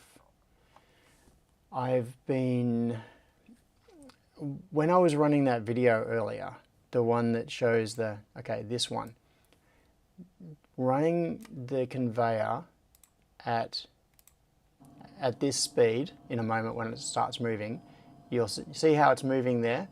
That is the slowest that I can make those motors move and still have them turn reliably. And it is still significantly faster than the conveyor that is in the oven. I need to be able to make this conveyor move more slowly so that it matches the speed of the oven. And possibly the way I can do that. So when I run this at full speed, it runs at, I think it's about 4.5 meters a minute. So it's reasonably fast. It is pretty fast, like the boards are, they're moving along quite rapidly. Now I need to, the conveyor that comes out of the KO is very fast. It's something like 6 meters a minute. It really rips along. And so what I need to be able to do is have this conveyor match the speed of the adjacent machine. I need to be able to get it to run slowly enough that it feeds neatly onto the conveyor of the reflow oven. And I need to have it run quickly enough that it can accept boards coming out of the pick and place machine at 6,000 millimeters a minute, or whatever it is that it runs at. And that is a very broad span of speeds. It's something like 6,000 millimeters a minute at the high end, and it is something like 300 millimeters a minute at the low end. So a very broad range. If I run the motors any slower than what you are seeing it run here, so this is about, coming off the conveyor, that's about 700, 800 millimeters a minute. That speed there, that's the slowest I can make it run. Any slower than that and the motors stall. So there are a couple of options I've got here. One is I can go for motors with a higher gear ratio, which means that it'll be able to get down to lower speeds, but it will also bring the top speed down. I won't be able to run it very, very fast. Two is I switch to using stepper motors, because with steppers, I can get very, very low speed control running up to the full speed of the steppers, which should be pretty quick. And I'm kinda, Dodgy is here. Hello, Dodgy. Just enough time to say hello and go again. Gardening to be done. Excellent. Yeah. Andrew said, sounds like multiple conveyor belts for different stages of the run. Yeah. Alan said, is it a stepper motor you're using? Not right now. At the moment, I'm using N20 gear motors, little DC motors with gearboxes attached to them. So my option is change to a different gear ratio on the N20 motor, or change to a stepper motor. Now, this is a critical decision because it affects the controller. At the moment, this controller has an H-bridge on it, which is used to drive the DC motors. So in this area here, like if we zoom in on this, if I zoom in here, inside that little 3D printed enclosure is an N20 gear motor, and you can see the cover that is screwed over the back of it. All of the cabling is internal. The cabling goes inside this bit of black extrusion. You can't see any of the wiring at all. And then there's another N20 gear motor inside this side with the pulley pushed onto the shaft, and then the conveyor just goes around the pulley.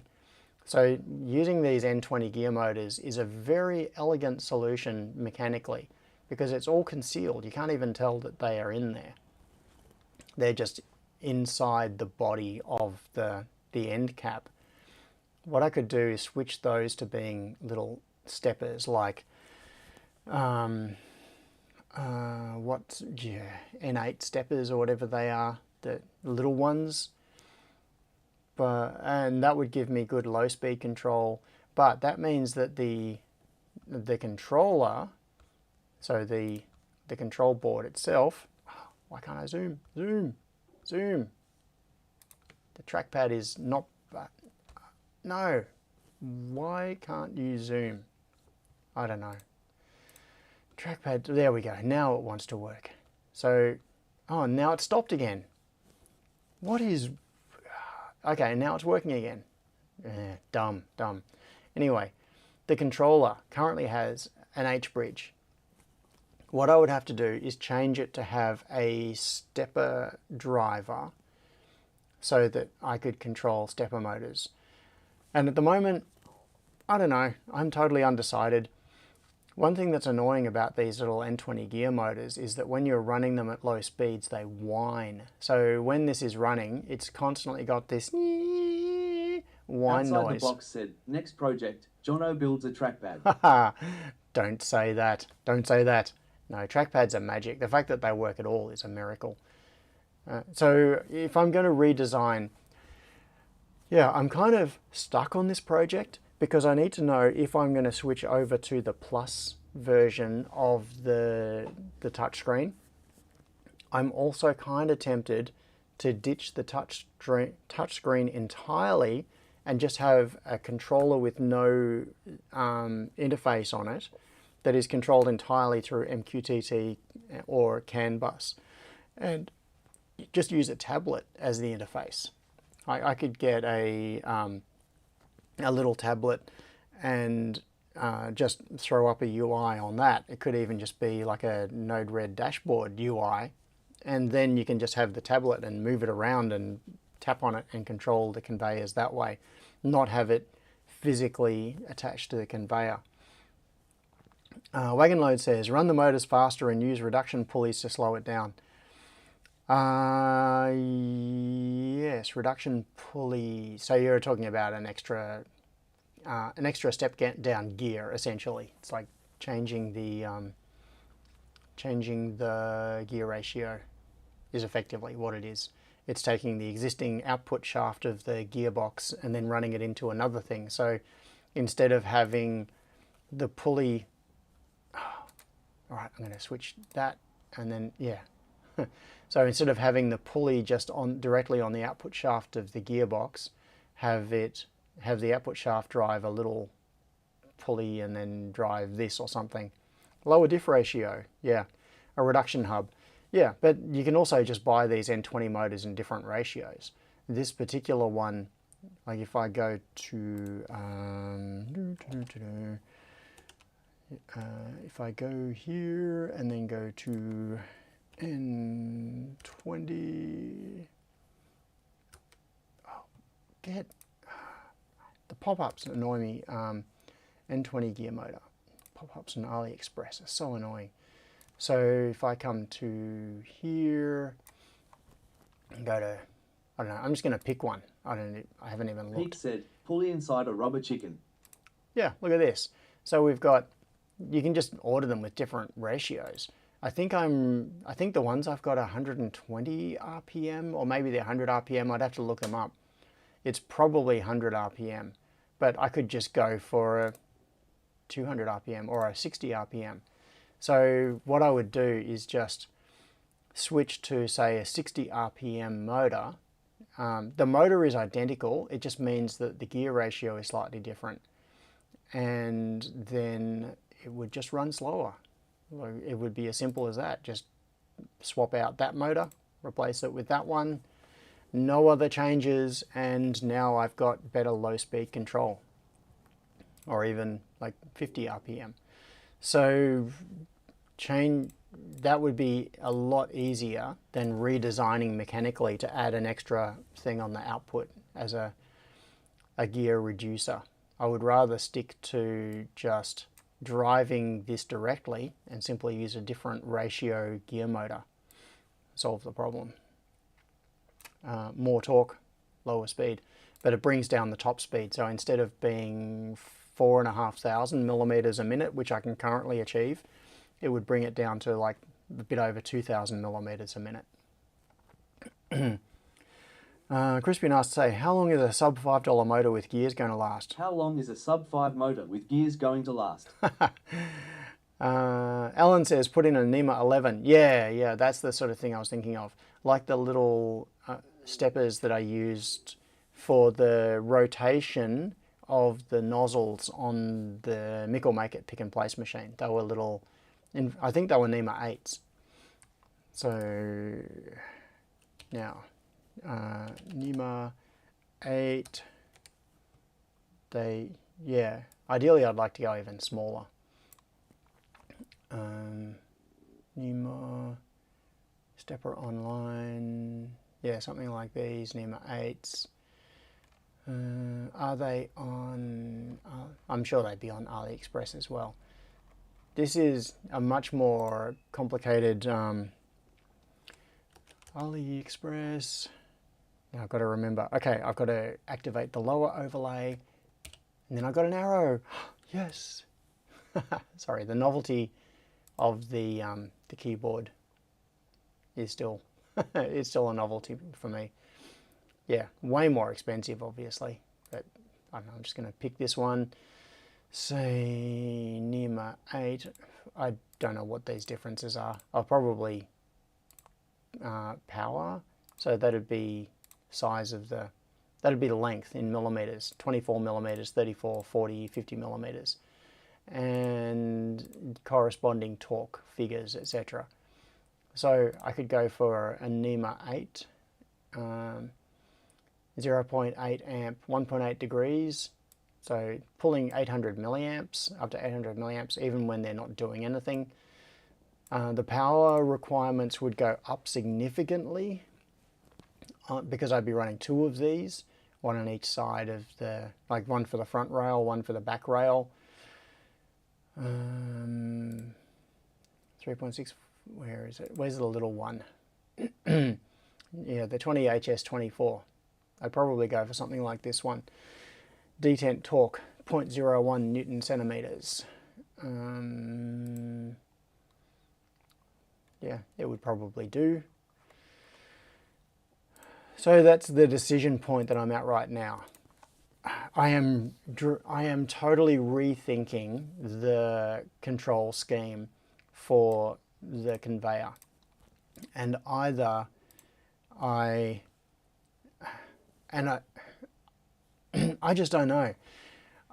It comes down to, do I replace the N20s with stepper motors, which then affects the controller? Do I go for the plus version of the screen, which then means I've got to totally redesign the board and add my own processor? So I would put an ESP32S3 on it.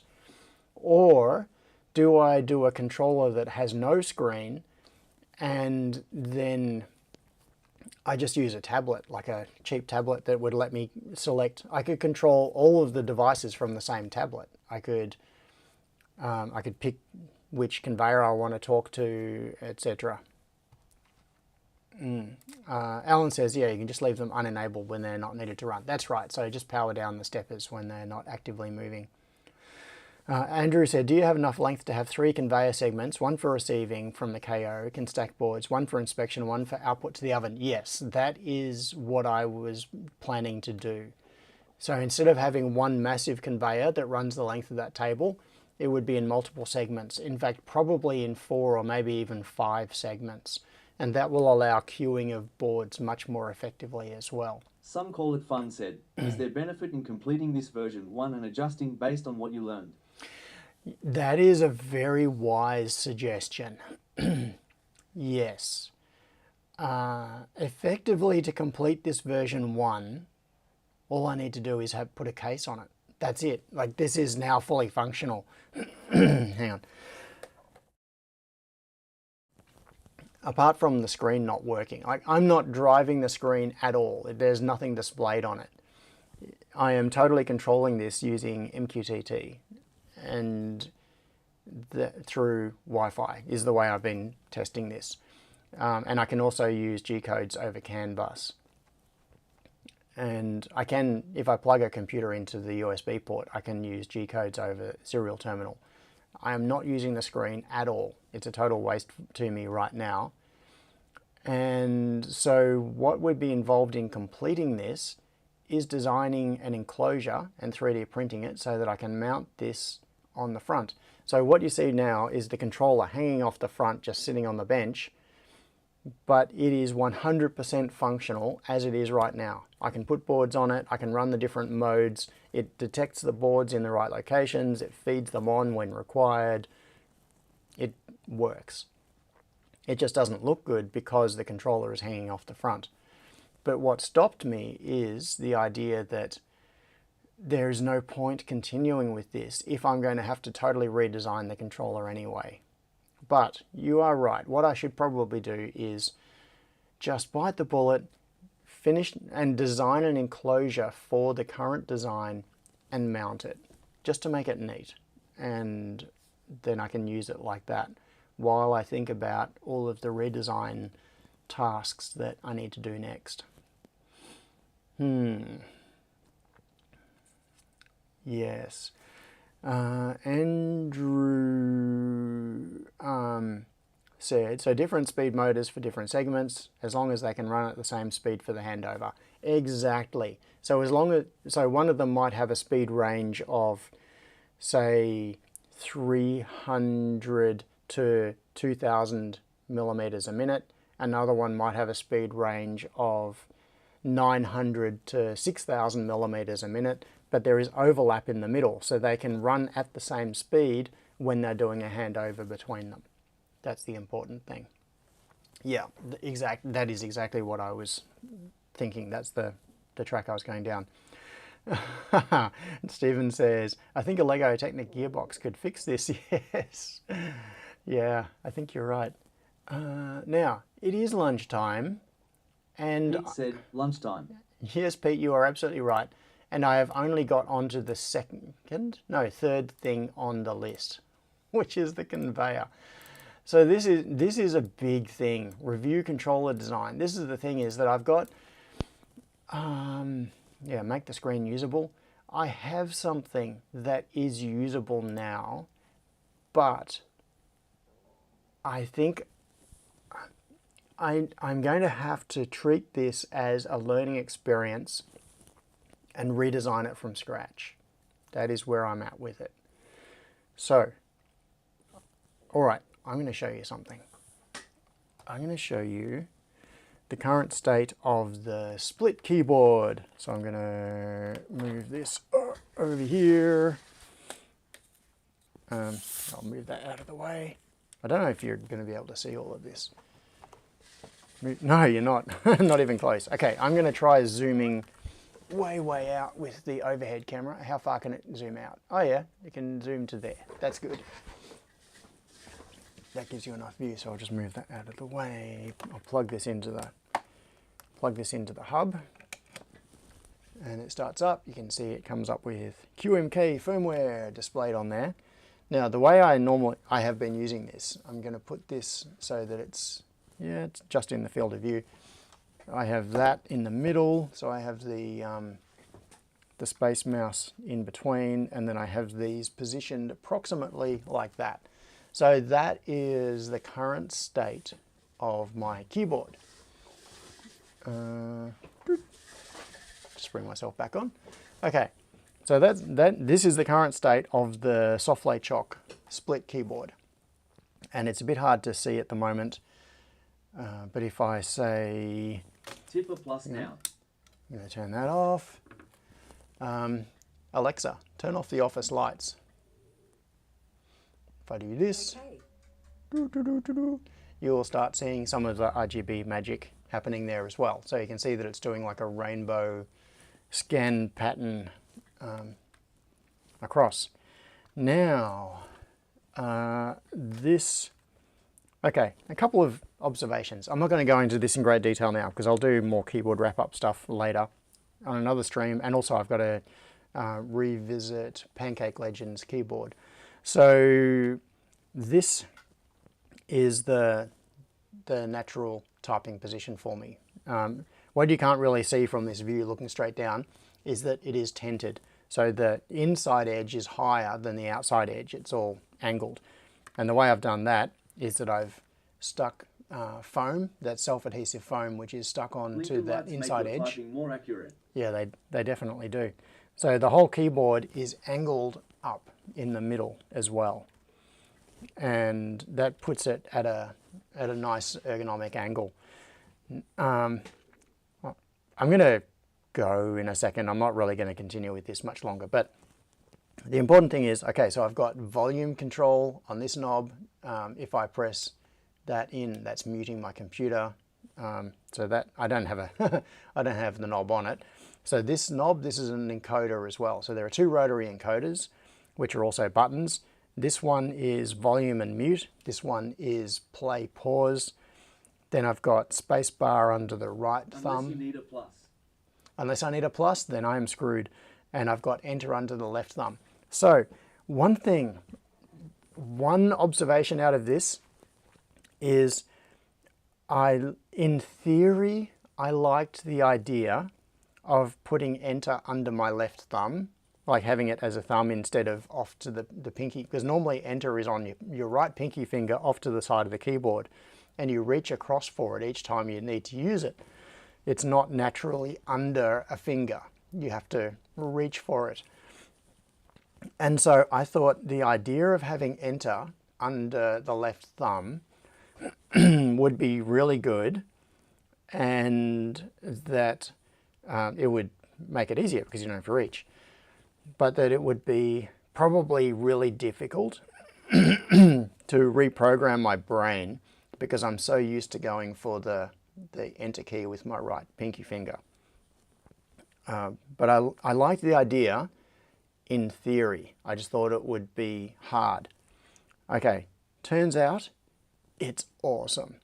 Having enter under the left thumb, like almost from the time I put my hands on the keyboard and started using it, it was like a reflex. It was just automatic. So it's space under the right thumb, enter under the left thumb.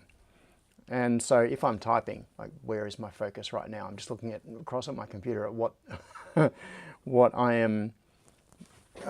Okay, you're not gonna be able to see it because you're on a different thing, but I'm just gonna pull up, what am I gonna pull up?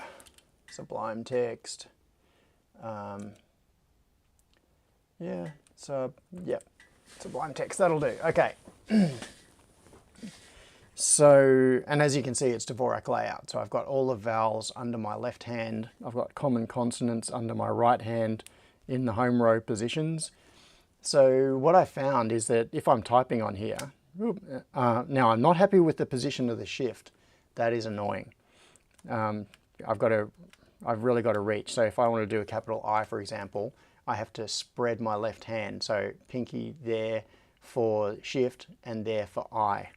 So that is probably one of the worst stretches that you have to do is a capital I, because you have to move off the home row keys for both fingers. You've got to move the left to the shift and move that to I.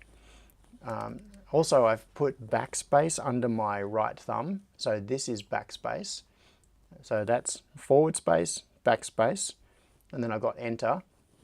And then this M1 key is a modifier key. That is to totally change the layout. So if I press this, M1, none of these... On a foot pedal. He's shifting on a foot pedal, yeah. None of these are letters. If I press that, this is totally replaced. That's up arrow, down arrow, left arrow, right arrow, and that is start, that's end, that's page up, page down. Shift key on right thumb. No, but I need the space. Space and backspace. Oh, and I've got del there. So I've got delete, which is like a forward deletion, backspace, which is a reverse deletion. So left and right, where it makes sense. And what else? Control, Command, Alter on here. So yeah, this is the lower key technically, which is to go to layer 1. In default, it's in layer 0. And that means that all the keys that you see on it, like all of the overlays, this is all the layer 0 overlays. If I type on it now, like that's A-O-E-I under the left and DHT, etc. under the right. But if I hold down M1, that goes to layer 1, and then everything changes, like every key on the keyboard is different. Now these are arrow keys, page control keys, etc. And also square brackets and curly brackets are up here and here on my left hand. It's all different. So you can have multiple overlays, and you can have one set of keys in one mode, press a button, and now you're in a totally different mode. The key for your left and right tongue. What was that? Left and right tongue? Are you saying I speak with forked tongue? Anyway, the point is, it feels much more natural than I expected it to. I thought it would take a long time to get my brain used to enter under the left thumb, and it's just automatic. Like I can type with very little finger movement, new line.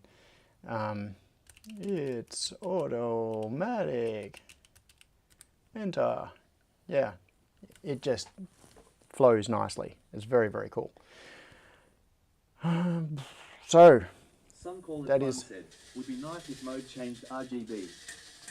yeah, you're right. That it can, I think. I'm pretty sure it can.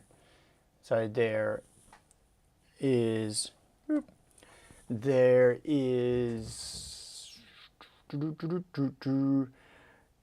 are all sorts of, in QMK, which is the firmware that's running on it, there are all sorts of things you can do. Oh, now my keyboard's in the wrong place. I've got to bring it back over here.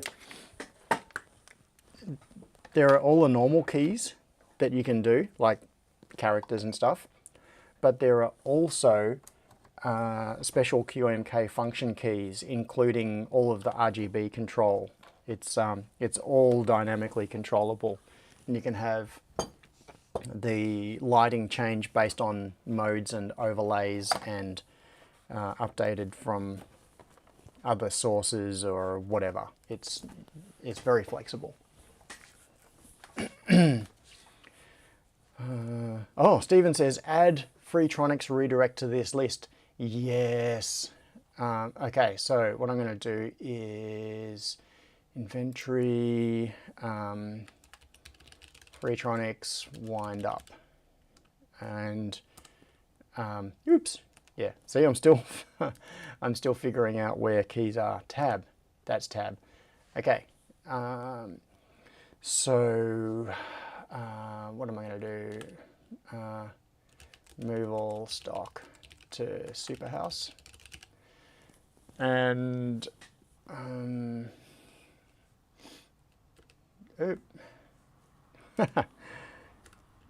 yeah, I am definitely still in the adaptation phase because it is so different, but I am very much liking it. It's I expect that I'm going to be screwing up all the time and using delete a lot, like using backspace to fix my mistakes.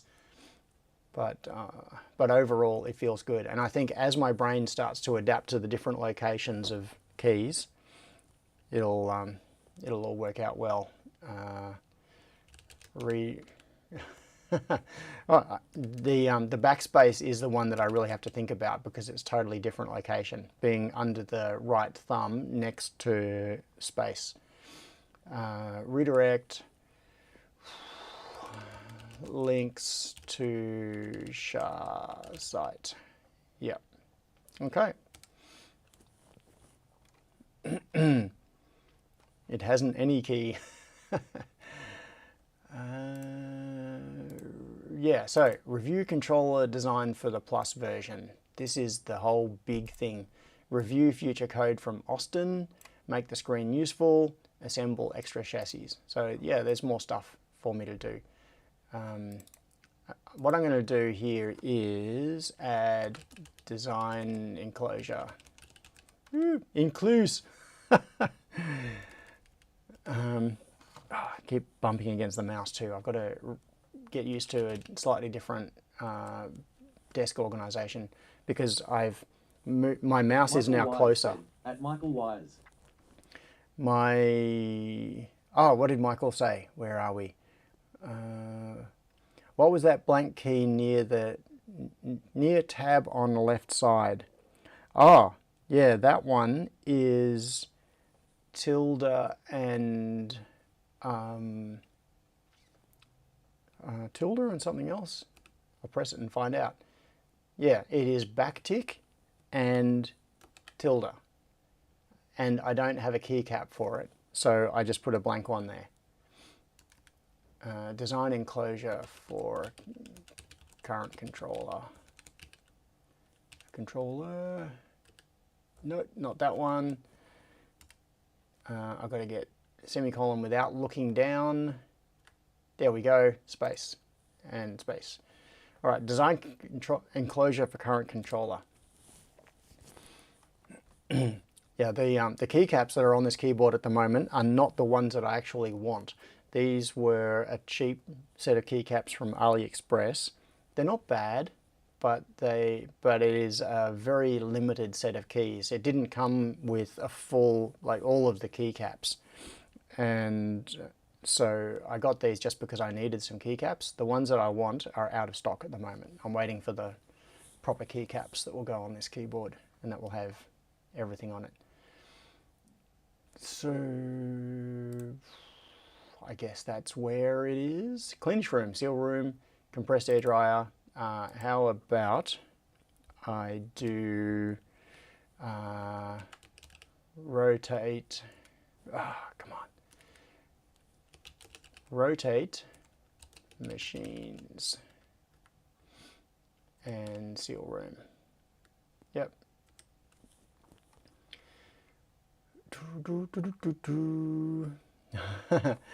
Scott, put plus on M1. Plus on M1? Time to get injection molding gear I to get make that. your own custom keycaps. Okay, so John said, is it worth designing the enclosure to accommodate a stepper controller for the inevitable redesign? That is a good question, and I don't think it'll be necessary to redesign the enclosure for that reason. Because if I replace what I would do is if I added a stepper for the x-axis, what I would do is remove the H-bridge and put the stepper footprint in the same location on the board. So the actual overall shape, the size would remain the same. The thing, however, is that the enclosure might have to be redesigned if I switch from the current version of the WT32SC01 to the Plus version, because I think dimensionally they are slightly different. Maybe it would just be some minor modifications though, I don't know. So yeah, doing the the enclosure design probably isn't a silly idea because it could be adapted to the modified version of the controller. Okay, and that, I think, that, oh, that's still on, get rid of double me. That, I think, is where I'm going to leave it today. So, yeah, today's just been a whole lot of talking, just like all these dreams. But it's been making me rethink things. Before I started the stream today, I had not seriously considered reversing the entire pick and place line. And now, 2 hours later, I think that's what I'm going to do. I am not 100% convinced, but I'm pretty well there. I think I am going to rotate all those machines. Outside the box said, Uru. Yep. So, Alan said, night to all, it is 4:19 now. Oh, just a little bit longer and you'll see the sun come up. You're almost there. So, thank you for making me rethink my life and reconsider things that I did not even consider were open questions. That's why I do these streams. I get ideas from people. So, yeah, so Scott says, ask Tom if reversing the line or mirroring the room would be better. It is not practical to mirror the room because that would mean moving all of the benches, like rebuilding the bench space. It wouldn't fit with the door there. That would be, yeah, that would be a really serious exercise to undertake. So that would not be, I don't think that would be a practical thing. But I think reversing the line and keeping the benches on that side is the way to do it. But yeah, as Crispian said, yeah, Tom should have a say. Definitely. I'm not going to just tell him, I've decided, and this is what we're going to do. If I suggest this to him and he strongly objects, then we won't do it. But I think if I talk it through with him, he will probably come to the conclusion that this is the thing to do as well. So yeah, anyway, we shall see. Maybe by the next barbecue, the room will look quite different. Okay, I'm going to go and grab some lunch. You should probably grab some lunch too, unless you are Alan, in which case you should wait a couple of hours and then grab some breakfast. So, thank you for coming to the stream. I hope you all have a fantastic week, and I will talk to you all next time. Thanks. See ya.